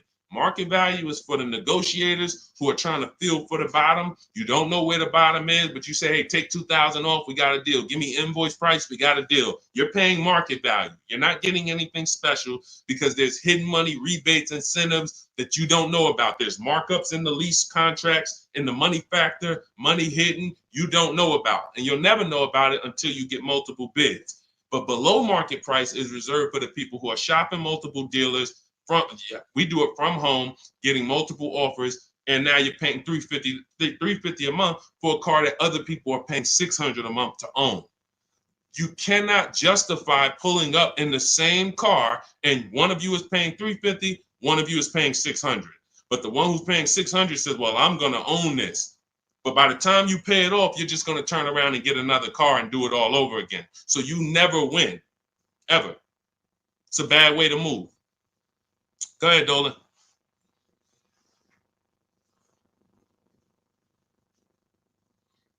What's up, Ray Johnson? Do you need to... Hold on. Do you need to know all the bells and whistles? I don't know what that means. Can you rephrase that question? Let's type it in another way because I don't know what you mean by that. Can you elaborate? What about the people that drive high miles? You should still be asking yourself, how am I going to beat depreciation? The first step in my process is to determine what I'm going to do to beat depreciation on this depreciating asset I'm buying. So if you're a high mileage driver, you drive more than 18,000 miles per year, you're depreciating your car so rapidly that in 5 years, you're going to have, call it 100,000 miles plus on the vehicle, but your loan does not move that fast. Most of your loans are going to move this way, but your depreciation is moving like this because you are just using the heck out of the car. This is point and proof that you pay for usage, whether you buy or lease. If you bought a car and put 100,000 miles on it, you do pay for that. If the same person bought the same car, but they only put 50,000 miles on it, their car's worth more than yours. They can sell it for more. So you lose based on your usage. So in the short term, you can't win driving high miles because you are literally destroying the value of your car. Then you flip to another car. That'd be like you doing this. Hey, do me a favor. Give me this car. Let me depreciate it like crazy. Then let me swap it out and let me get this car depreciated like crazy. And you just keep doing it. Depreciate it like crazy. But you're never getting to the point where the car is paid off and now the car starts to depreciate like this. That's for the people. If you have a car that you've had for 10 years, 12 years, 9 years, 14 years, this is what the car is depreciating like. You're losing a little bit every year. If it was worth 9,000 this year, it's probably worth 8,200 next year. You beat depreciation. And that's when you enjoy, this is the benefits of ownership. This is what I call in my book, the reward stage. You don't get here without long-term ownership. And if you're not built for long-term ownership, that is okay. But what you should be doing is doing what my client who was in Hyundai did, doing your high mileage lease, shopping for a below market lease, and then driving the mileage you need and dropping off your car in 3 years and going and getting a new one over and over again. You're never tying up your money in these cars. If you're going to tie up your money in these cars, you better have it in there for the long run. If you're going to tie up your money for 5 years in a depreciating asset, you are losing money in depreciation like you can't get it back. That's why you're never happy with what the car is worth. When you come and find out what your car is worth, you're like, I can't believe that's all you're giving me for my old car, because you're thinking about how much you put into it. Long-term owners like this, those of you who have cars that you kept for 12 years, you're not thinking about the resale value, right? Right or right? You're like, Sean, I got so much money out of this car. I had this car, man, the transmission went out. I put a new transmission in it. I got my money out this car. That's the benefit of buying. And if you're not buying, you should be, if you're not getting there, you should be shopping for below market leases, never tying up your money in these cars to begin with. It's only two ways. Get out the middle. It's three people: long-term keepers, short-term leasers, then it's the people that's stuck in the middle. You buy your cars, trade them in. You lease the car, you buy the lease. Stuck in the middle. Go ahead, Dolan. All of this is in my new digital book. If you're like, Deshone, there's no way I'm going to remember this. You can get my new digital book. It's called Cars from Home, 7 Steps to Saving Time, Money, and Avoiding Dealerships. It's already 5-star rated. Thank you to everyone who has rated and reviewed the book on Goodreads. We appreciate you. You can get your copy. It's normally $97, but for the next 30 minutes, you can get your copy for $24, which is 75% off if you get to my TikTok bio, my Instagram bio, the YouTube comment link, or the Facebook comment link before the 30-minute timer hits zero. After the timer hits zero, price does go back up to $97, and it's worth every penny of $97. This book will be the top 3 most valuable books in your library. And when I say valuable, I mean the books that save you money. There's only a few books. I got a bunch of books. You guys can see I'm grabbing them. There's only a couple of these books that have actually put money in my bank account or helped me save money. There's not a lot of them. This will be the top 3 most valuable books to your bank account. That's all I care about. So go grab your copy, TikTok bio, Instagram bio, YouTube link, or Facebook comments, and you'll have everything we teach in the blueprint of how to get below market leases, below market purchases, below market new cars, used cars, high mileage driving. Everything is in there step by step. It's a blueprint. All right. Go ahead, Dolan. All right. Buy a car for the first time. I'm going through my bank. My budget is $8,000 and I finance the rest. So you have $8,000 cash. You want to see, can I get a vehicle without using that cash? So if you're talking about financing, first thing you want to decide is, what can we get without a down payment? So depending on where I want my payment to be, let's say $350 a month. Maybe I want it to be $350 a month for 5 years. Well, can I get a car with everything I want, everything I need, $350 a month for 5 years? That's my budget. If I could do that, I don't need a down payment. Now, if you say, okay, $350 a month for 6 years, no money down, that's a little more money. If you say, all right, $350 a month for 5 years, but then I'm going to use some of my down payment. Now I can get even more car. And then your max budget might be $350 a month with my down payment for 6 years. See, all of those numbers didn't change, but the terms changed and what you bring to the table changes. That budget doesn't change, but you don't realize if I get a car for $350 a month for 5 years, I paid less than if I get a car for $350 a month for 6 years.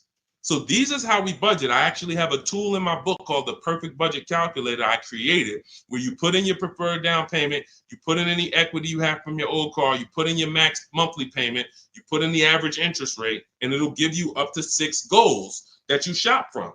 So when I went and got my used Infiniti truck, I had 6 goals. One of them was no money down 5 years. Next one was no money down 6 years.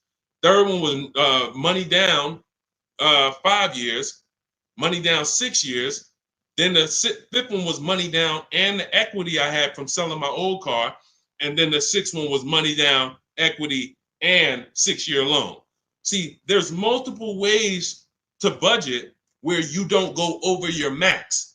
But I find the problem is when we budget with our max in mind, I only want to spend $500 a month, $500 a month, $500 a month. You usually go in and you spend what? $600, $550. You're putting $1,500 on a credit card because you didn't calculate the taxes. The tool in my book, the Perfect Budget Calculator, calculates the taxes in your state. So you don't go in and say, oh man, I didn't know there was another $3,000 in taxes and fees. Who's had that happen? Oh man, I thought we was making a deal, but you forgot about the taxes and fees. See, all of this stuff you don't realize should be normal in a complex financial transaction. But what they've taught you in the car business is to just treat car buying like you're buying a TV because it makes them very rich. I've been in the business for 14 years. I sat next to people who I know shouldn't be in the business, but they're not going to get them out the business. They make a lot of money for the dealerships. They'll always have a job. Even if they get fired here because the customers start complaining, they'll go there and they'll say, hey, look, I made 300 grand at my last place. Oh man, when can you start? These people are always going to have a job. So when you look at the industry and say, okay, if this is what the industry is like, what do they care about me? They don't. The 20% of dealers who get up every morning and they do the right thing. They want to beat their competition. They're honest. They want to make sure that they're giving you the best service. It's 20%, 2 out of 10. You're going into your local dealer and you're buying from them, not realizing that's an 80% dealer. All they do is make a lot of money on their customers. If they can't make a lot of money on their customers, they won't sell the car. And you know what's beautiful about the car business? For those of you who are wolves and sharks and evil, it's not about the customer winning. It's about you making the customer think they won. I'm going to say that again. For those of you who are like, what business could I get into where I can make 200 grand? And I don't need to have morals as long you are trained to make the customer think they want. And that's all it's about. That's why you start high and you come down. If you know your price on your car is $600 a month, you start at $800. This is what the worst people do. You know that the full price for your car is $600 a month. When Mr. Jones sit down, hey, Mr. Jones, all right, we got a great proposal for you. Great news. We're going to make you a great deal today. Your payment's $790 with $2,000 down. What? That seems like a high for this car. The car is only this. That seems real high. And then I didn't even want to do any down payment. All right, so you didn't want to do a down payment. So, all right, look, if I could get the down payment out, your payment would go from $790 to now it's $840. No down payment, though. What's more important than you, the payment or the down payment? No, well, both. But what's more important? If you had to pick one, well, I really don't want to do any money down. All right, so right now we're at $840. Where can we agree? I'll talk to my manager. Where can we agree that you'll be happy. Because I want to make you happy, Mr. Jones. Nah, I mean, I'm thinking of paying like, I really wanted to be at 500, Mr. Jones. I understand. Where'd you come up with that number?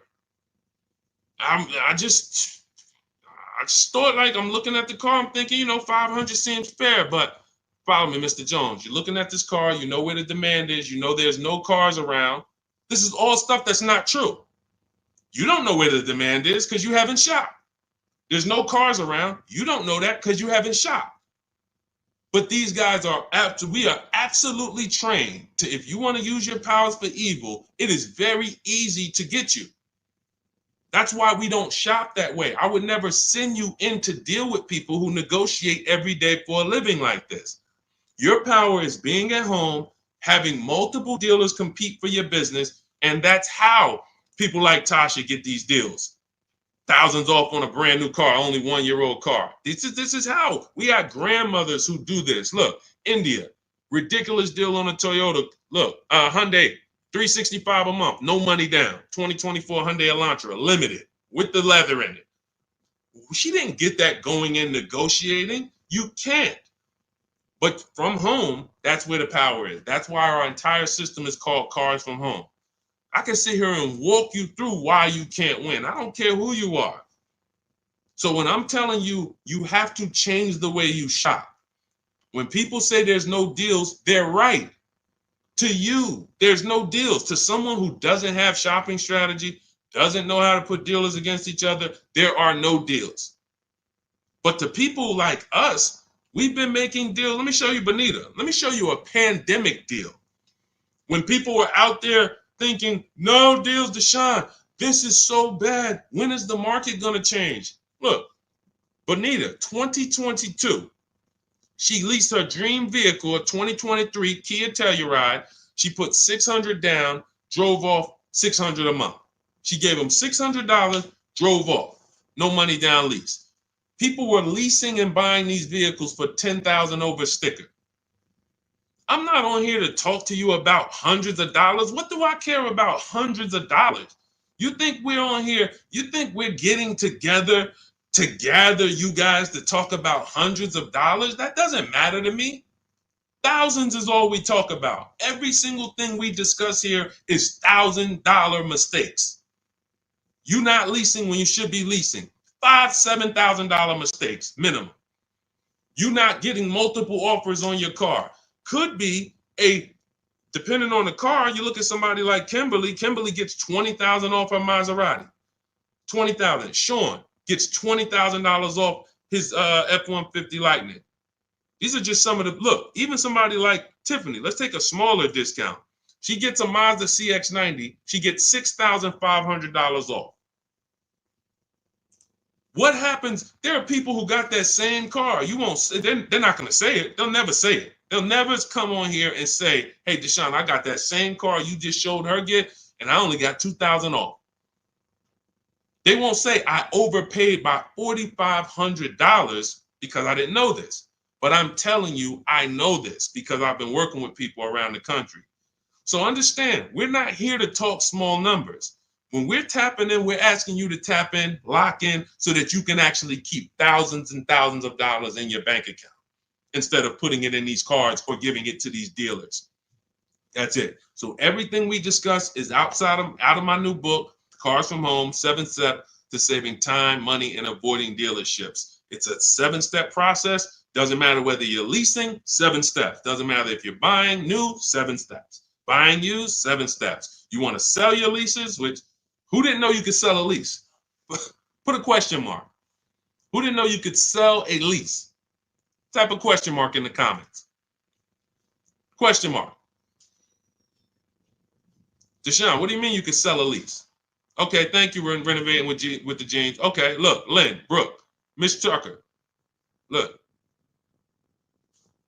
How much has that cost you?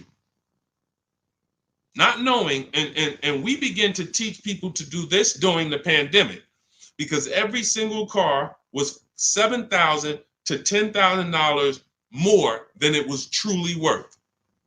So a Jeep Grand Cherokee, I sold my Jeep Grand Cherokee for $28,000 after I had leased it for 3.5 years. 39 months, I leased it, and then I sold it for $28,000. The vehicle, brand new, was $35,000. Brand new, that Jeep Grand Cherokee Laredo that I leased for $330 a month, paid $330 a month for 39 months. I sold it for $28,000. CarMax won the bid, and I put $9,800 in my pocket. I helped my mother sell her lease on her Mazda CX-5 for $10,200 in equity she put in her pocket. Now, those equity numbers don't exist anymore. That was a once-in-a-lifetime seller's market, well, so far in our lifetime. So far. There's people who still want that. They still are basing, and you may know people who are like, hey, well, I'm going to buy this car and I'm going to flip it because I bought a 2019 Mustang and then I sold that Mustang in 2021 and got all my money back. Try that again. You're going to lose everything. It's over. It's over. That was a limited inventory, global shortage, chip shortage. Everything's worth $7,000 to $10,000 to $12,000 more. Those who cashed out won. Those who cashed out at that time won big. You can look back over history, and I helped a lot of people do that. You can look at my video. Some of my biggest videos, 5 million views, 3 million views, was how to cash out. People coming on there, yo, I just sold my lease. I made $7,000. Yo, I made $10,000 because of you. Yo, I sold 2 leases. I'm telling everybody during the pandemic, cash out, cash out, cash out, cash out. You won't be able to do this again. But there's still money to be made if you have equity in your lease. There's still $2,000, $1,700, $3,000, $4,000. Some of you low mileage people who you lease, but you only drive 5,000 miles a year. There's equity there. But you got to know how to get it. You got to know how to get bids. What's the process? And get the, we get bids from CarMax, Driveway, Carvana, Kelly's Blue Book Instant Cash Offer. What is that strategy alone worth? Just the cash out, just the equity assessment, step 2 in my process is worth, for those of you who trade in cars, that right there, 1 step out of my 7-step process is going to be worth thousands of dollars to you. So you can get my new digital book, Cars from Home, 7 Steps to Saving Time, Money, and Avoiding Dealership, and you can get it for 75% off. That's my welcome offer to you, but it's only for 30 minutes. You go to my TikTok bio, my Instagram bio, the YouTube comments, or the Facebook comments, click that link and get your copy for 75% off. You won't even pay the $97 price. You'll pay $24, but you got to get there before the timer goes to 0, and then it goes back up to $97, which is worth every penny. Book's worth every penny at $97. It'll be in your inbox in 2 minutes, and make sure as soon as you get the book, you screenshot the thank you page, because the link to open the book is actually on that page. You open the book on that page, and I also email you a copy, but my support team's email is actually on that page as well, because sometimes you type your email wrong, you're typing fast, you're trying to hurry up and get it before the sale ends, and then you end up typing your email wrong. We can't send the book to a wrong email, so that you'll have my support team's email there. But this is the most serious thing outside of buying a house. There's nothing more serious to me. And some of you are not going to even buy houses. Some of you are like, Deshone, I'm a renter. I don't plan on buying. That means the car is your most expensive purchase. And you're going to do it over and over again. You might have 5, 10 of them in your lifetime or more. You lose $5,000 on every one because you didn't have strategy. That's a tough gig. That's a tough gig. I wouldn't want to be in that situation. And I'm not going to be. And anyone who's listening to me is not going to be. Go ahead, Dolan. Let's keep the show on the road. Do you need to know all the extras you want? Upgraded sound system items that are not in the base price? Absolutely. Whenever we buy a new car or we shop for a lease, we always build our car. We go on the site because we want to know everything's available, because we don't want to get a car and find out there was an option we wanted that we didn't get. And we also want to know what we can live with and live without. And we want to build our car to come up with an MSRP. So if the car you want the panoramic sunroof, you want the blind spot monitors, which most cars come with now, whatever it is, you need to have an idea of what that's going to cost. So once we build out our car, we determine our car is $42,900 the way we want it. Now, Most times we're going to reach out to dealers and they're not going to have the exact car. That's why we always come up with, and when we're leasing, we come up with a couple colors. Buying, we don't compromise as much because this is a car you need to love. You're going to have it for 8+ years. You don't want to compromise on what you want, or be talked into some, or let you convince yourself of getting something, a color you really don't love, because you're buying this car to keep it for the long run. Now, on a purchase, a lease rather, you can be much more flexible because in 2.5 years, you're getting ready to shop again. You get a 3-year lease, 2.5 years, 6 months left, it's time to shop again. So we want to make sure we can be more flexible with that. But yes, we want to know how much it's going to cost so that we can start to budget. We always say with a lease, when we build out our car, we take 1.25% and we use that as a gauge of around about what it should cost. So if we're looking at a car that's $42,300, we multiply that by 0.125 and we say, okay, $528, that's a fair below market lease deal. Now, if we can do better than that with bids, we will. If the lease program is not as good, when we get our bids, it might come in at 1.3, 1.4, our best offer. We're going to have more offers than that. If your other offers aren't higher, then you didn't shop the right way. Because when you shop, you should see a $3,000 to $5,000 to $7,000 difference from your best offer to your worst offer. When you get offers the way we teach, you're going to get more market value, below market value, above market value. You're going to see them all. And you're going to be like, wow, I can't believe all these dealers, this their best offer? Yes, they want to sell and make a lot of money. But we don't care about them. I don't focus on the 80%. We're looking for the 20%. So we use this as a gauge to say, all right, this is around about what I think I should be looking at paying, depending on the deal that I get when I actually get my offers. So that's why it's important for us to build the car. Those are all the reasons it's important for us to build the car before we actually go shop for it. Okay? It's a great question. I see you. I'm leasing this year. There you go. If I could get more people to lease, wake up and look. I don't want you leasing if you're keeping your cars 8 or more years. That's the key, because sometimes people will come on the stream, hey, is this all about leasing? No. If you're buying, there's so many things you need to know about getting below market purchases. New cars, used cars, we haven't had those questions come in. People are not really asking questions about used cars and things of that nature, but I'm answering the questions that Dolan puts up that you guys are writing. So when we look at purchasing, there's a ton of questions that we got to look at, ton of questions. But when it comes to people not keeping their car 8 years, you should be shopping for leases.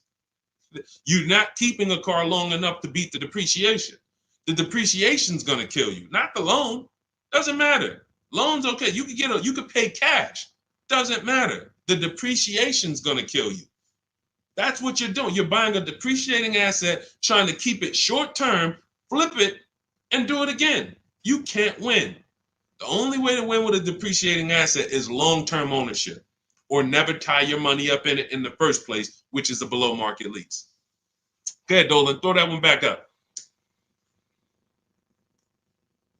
Arturo, does your credit score affect the lease? Sure. You want to have fair credit. I always tell people you want to get to about a 660, 680, similar to if you were trying to get a good deal on a house. You would be trying to set yourself up with a good credit report to buy a house. Now with leasing, you can also lean on payment history. So if you have a $400, $500 a month payment, you've been making it on time for 2 years, that weighs heavily and you getting approved. I always say it's nothing that gets you approved for a new car like a paid on-time payments for your old car. The banks look at that and say, well, hey, we can see, yeah, credit cards might be high, but they never miss the payment on their car. They never miss that $500 payment. That means something to the banks when your credit score is a little in that marginal in that marginal range or that mid range. So I always tell people, get to a fair range, work on your credit so that you're able to lease, and don't tie up your money in a long-term purchase because you can't lease right now. If I couldn't lease right now, my only mission would be to get an inexpensive car, get my credit to a 660, 670 to lease. I wouldn't be trying to get a Dodge Charger, $20,000, $30,000, $40,000 car. I'm going to pay 20% interest And when I go out to replace that car, I'm going to have so much negative equity because the interest alone is going to bury me because I don't have good credit. So now I'm no closer to leasing. My payment is going to be high. And I usually end up with an older car because I'm trying to squeeze my way into a nice car that I could show off and feel good about. Nah, I mean, I work hard. I want to be able to drive something that, I feel good about. But you haven't qualified yet. You haven't qualified to drive something great yet. If you have a 500 credit score, 600 credit score, you're not qualified to drive something ideal yet. You should be sacrificing to get set up so that I can make a power move. And what you do in getting set up is you get the least expensive car that you can get a loan on. You get a $10,000 car, quality, small car. Try to get something that brand new was $24,000, $25,000, Hyundai Elantra. Get yourself a smallest car that you can qualify for, and you have minimal payments, $200, $250 a month payments. You pay those payments on time. You make sure it's a quality car, and you go and you make a move for a lease once you've established yourself. Or you can just do what other people do and say, you know what, who could get me in this brand new whatever? Or who could get me in that, used Mercedes? And you're going to lose in every way. The quality of the car is not going to be ideal. The loan is going to be out of control. The interest is going to be ridiculous. You might not get a great price on the car because you come in looking desperate. You need a car, not want a car. You need a car. So nothing is working for you. Everything's against you. So it's much better for you to discipline yourself. Say, look, I don't mind driving something that I don't feel great about, but I'm working on my credit. I'm going to make these payments on time.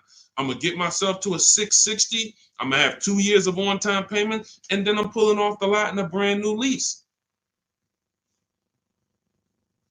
Power moves. That's a plan. Go ahead, Dolan. And in my book, that's called the SMART car strategy. It stands for saving money at the right time. If you can't qualify for a lease, your only goal should be to set yourself up to lease. Now, if you're buying and your credit's not good, I'm an 8-year person. I keep my cars 8 or more years. Nothing wrong with buying a higher priced car and refinancing it later. So if you say, hey, I need to get, if you're a long-term person, your goal should be get a great price on the car. You're going to pay more in interest and then fix your credit. And instead of changing the car in 2 years to a lease, you would change the loan, refinance, and then you would keep the car. So it's depending on long-term versus short-term is everything. That's why in my book, it is step 1. You need to know from the get-go, am I a long-term person, 8+ years? Or not, because that's going to be the foundation we build on. Everything else comes after that. Karen, thank you for helping with my digital book. I wasn't checking my email. Of course, we want to use cars. So you're just following the multiple marketplace strategy. There's steps before that. And here's what I tell you, guys who have my book, ask yourself, what step am I on? This is what I tell everybody that I work with. Ask, what step am I on? Because if you're doing step 3, but you have not done step 1, that's a clear indicator. Oh man, I haven't done step 1. Step 1 is leasing versus buying. Most important question. How are we beating depreciation? We go into deep. I show you lease scenario, purchase scenario, lease scenario, used car scenario, to make it very clear that if you set out to buy, but you should have leased, can't help you. You're lost. And I talked about that earlier. We ran Zafrina's $579 a month payment versus what a new car would cost her, which would be $900 or $65,000 car. That would have been $1,100. Or a used version was $800. So you can't compare that. If you go out and you get a great deal on a purchase and your payment's $700 a month, then that means that lease payment probably would have been $400 a month. It's no way to, how do I get out of this? You shouldn't have been in it. That's why this is step 1. So what was that question? What was that question? I don't even know how I got on that. Oh, you said I want to use car. Yeah. So so you want to ask yourself, where am I at in the process? Because we're not in the market until step 5. Step 5, we're in the market. That's when we're on our marketplaces, shopping, narrowing it down. We have specific ways we narrow down used cars. This is not just general information that you can find on social media and you Google it, how to buy a used car. Yeah, good luck. That stuff means nothing.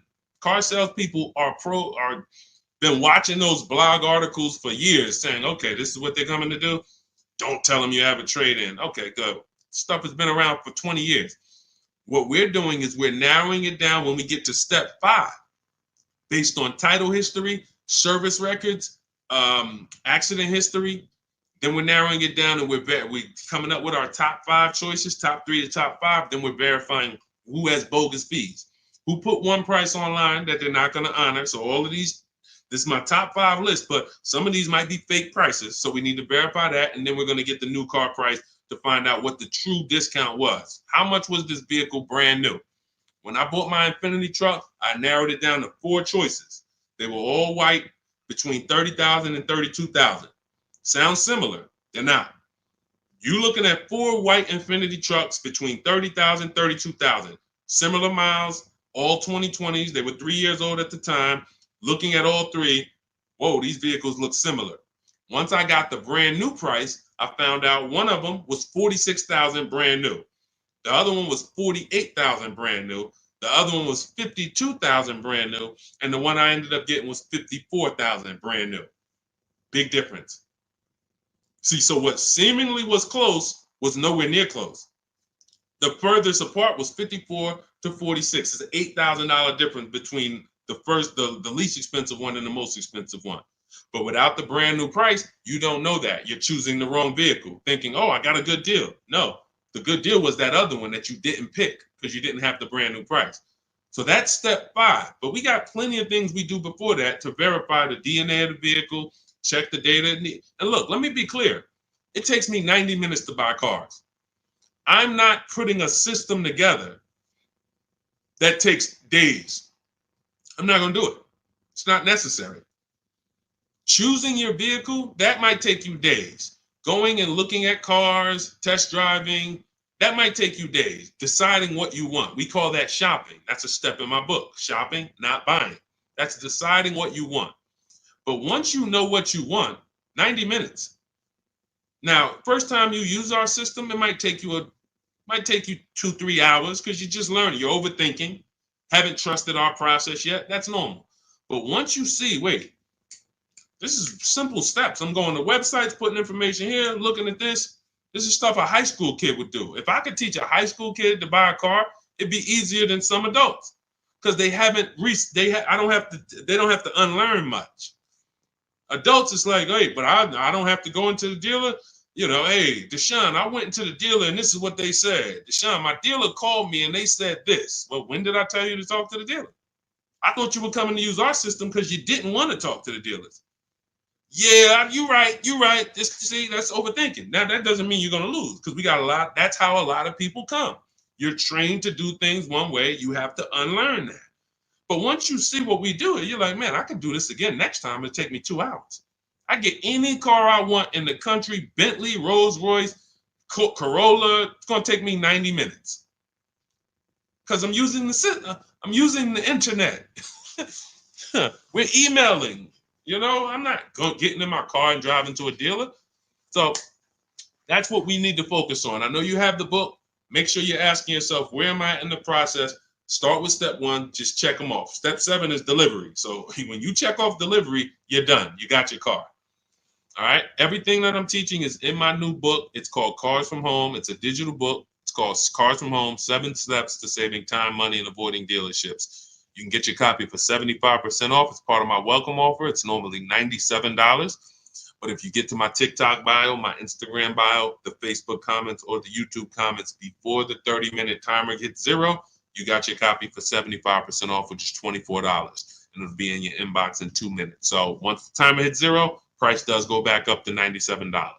And it's still worth every penny at $97. Go ahead, Dolan.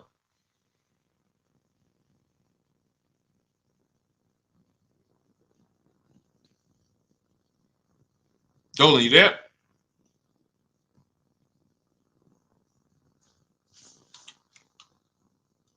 All right. Is it worth buying a BMW or Mercedes brand new or pre-owned certified? That's a matter of budget. As long as you're going to keep the car 8 years, the only difference between a new or used purchase is budget. And if you can afford both, now it's about your values. Do you want a new car because you only buy a new car every 10 years and you're like, man, I'm going to treat myself, I could afford it? Or do you want a pre-owned car because you're like, hey, I want to treat myself, but I could also take a 2 or 3 year old one and I'll be just fine with that.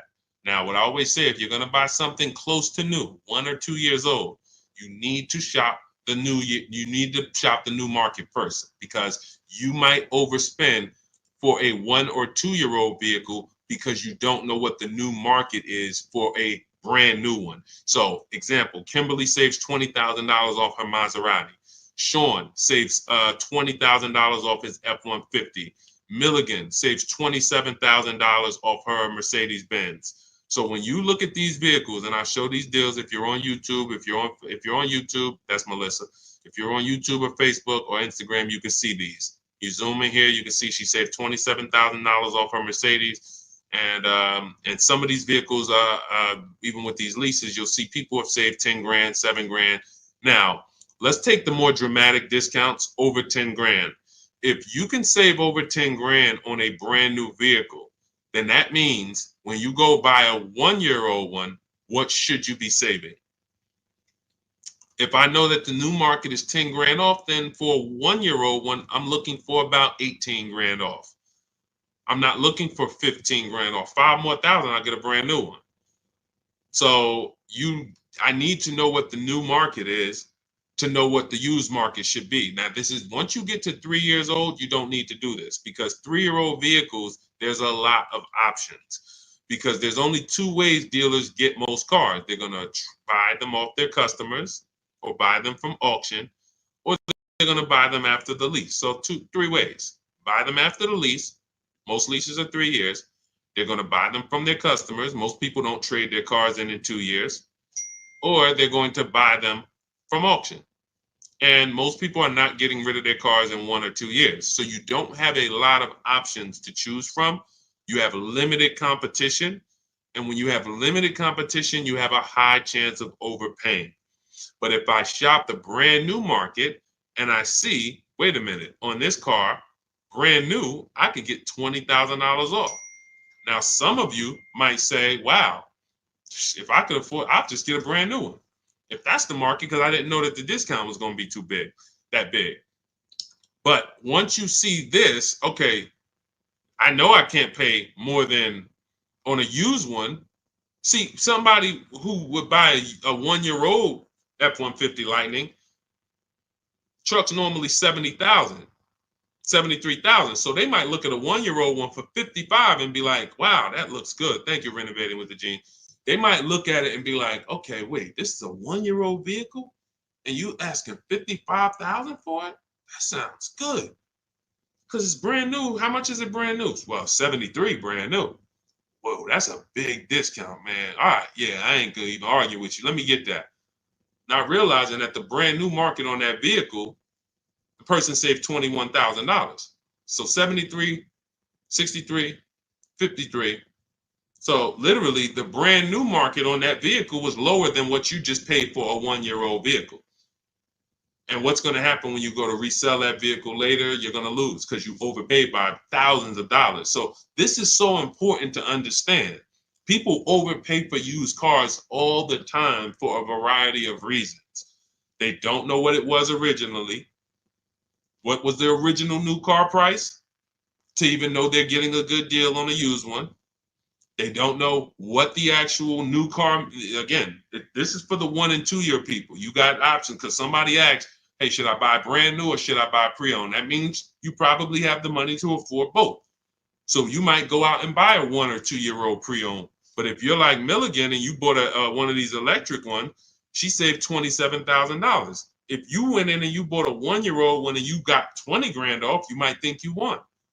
But she got 27,000 off a brand new one, which means if I saw 27,000 off a brand new one, for a 1 year old one, I want 35 grand off. I want 38 grand off.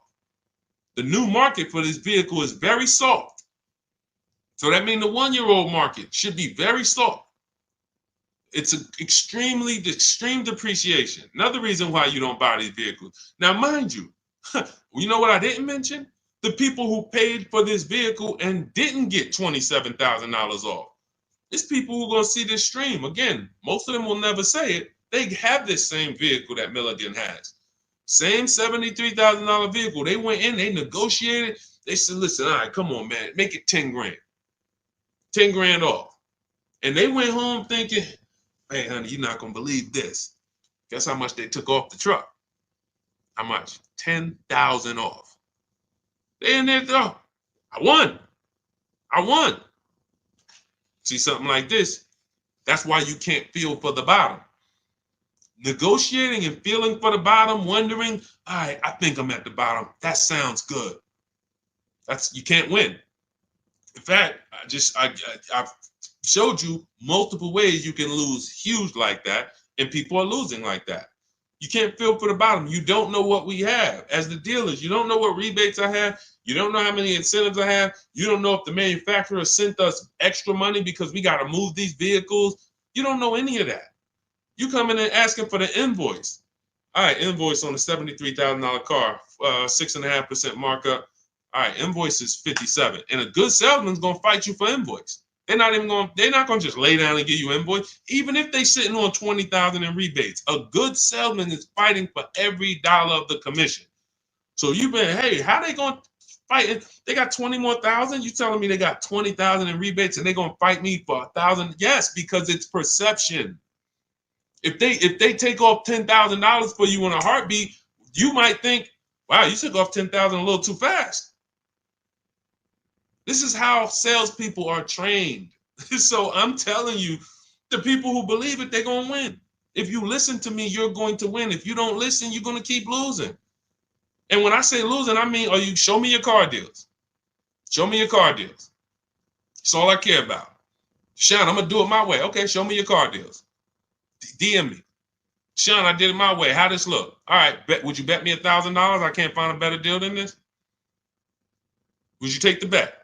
I'm looking at your deal. You did it your way. Yeah, I went in. I negotiated this thing. Okay. Would you bet me $1,000 that I can't find a better deal than this? Oh, nah, man. I don't think I want to take that bet. I know you don't, because you don't have confidence that you actually got the below market deal. You might have got the best price from that one dealer. I don't doubt that. But that dealer is an 80% dealer, and his competition would blow this price away. But because you didn't talk to his competition, you never gave his competition an email, you never gave them an opportunity, you don't know that they would have beat this price by $3,000 or $5,000 or $10,000. That's what we do here. That's what Cars from Home is. That's why our system is called Cars from Home. All our deals, 90% of what we do is from home. 90%, and sometimes 100%. Only time we can't do 100% is if a dealer doesn't deliver or we're buying a used car. Used car, we must go to the dealer. We must test drive that. That's our last step in our process before we lock the deal up. We cannot, but we've had tons of people who never left their house. I have a couple of them on here. Delivered the car. Let's see, we got people on here. Leasing process went quick. Sent the email. Anyway, I could pull up a bunch of people who just did. That's simple, because dealers this is 2024. Like, people think Carvana is the only place that delivers cars. There's plenty of dealers, especially the 20%, that'll bring the car right to your doorstep. Look, about 5 days I walked out. Yeah. Anyway, all right. I think we've done enough. Look, everything that we've taught today is out of my new book, Cars from Home, 7 Steps to Saving Time, Money, and Avoiding Dealerships. It's a 7-step process that I've developed over 14 years in the car business to buy, lease cars, below market value in 90 minutes. This does not take a lot of time. This is the easiest way. You don't have to be a great negotiator. You will stay at home where your power is, where you can put dealers against each other, put banks against each other. Thank you so much, Renovating with James. And you can employ competition. The same way you shop for everything else, competition, you can bring that to your car deals. And that's the only way you're going to get below market deals. And that's the only way you're going to start to enjoy car shopping. When you're at home and tons of dealers and banks are actually competing for your business, you actually enjoy that. That's why when you see people like Teddy, who said that I will never lease another car any other way. Look, suppose it's a bit wordy. Look at Teddy. You got his BMW 2024 i4 M50, $73,000 vehicle. His best offer was $856 a month, which is a 1.16 lease. His highest offer was $1123 a month from another dealer. His closest dealer, his local BMW dealer, was where was it? Look, the dealer closest to me was 986. His closest dealer that he probably drove by and saw the car and said, man, all right, I'm gonna work with them one day. 986 a month. He ends up paying 856, over $130 less than his local dealer. But he did it from home. And he said at the beginning, I will never, I repeat, never lease another vehicle any other way. Now, had he bought the car and got $10,000 off, he would have said, I will never buy a car any other way. The Cars from Home way is how you are in control, how you feel like the prize. And when that 20% dealer wins your business, you feel like you won. You know you won. So, all right, let me get out of here, y'all. Grab your copy as my welcome offer to you of Cars from Home, 7 steps to saving time, money, and avoiding dealerships. 30 minutes only. You can get it for 75% off, so you won't pay the normal $97. In my TikTok bio, my Instagram bio, click the picture of me, the YouTube link, or the Facebook link, and grab your copy. As long as you get there before the 30 minutes is up, you got it for $24, and you'll have everything step by step. You don't have to remember any of the things we've spoken about over the last hour, 15 minutes. You don't have to remember them because you will have the blueprint step by step. Leasing step by step, buying step by step, selling leases, selling your cars. We never trade cars, getting out of negative equity. All in there, high mileage driving, everything in my 14 years of experience is in that book. All right, so I look forward to you guys using it. Make sure you send me your success stories. Write me emails when you make your deals. Let's continue to 30 minutes now. It's only available for 30. Now, it's available forever. $97 is the price. Normal price of the book is $97. But for 30 minutes, you can go to my TikTok bio and you can get your copy for $24, which is 75% off. All right. God bless you guys. I'll see you soon. And keep unlearning, keep relearning.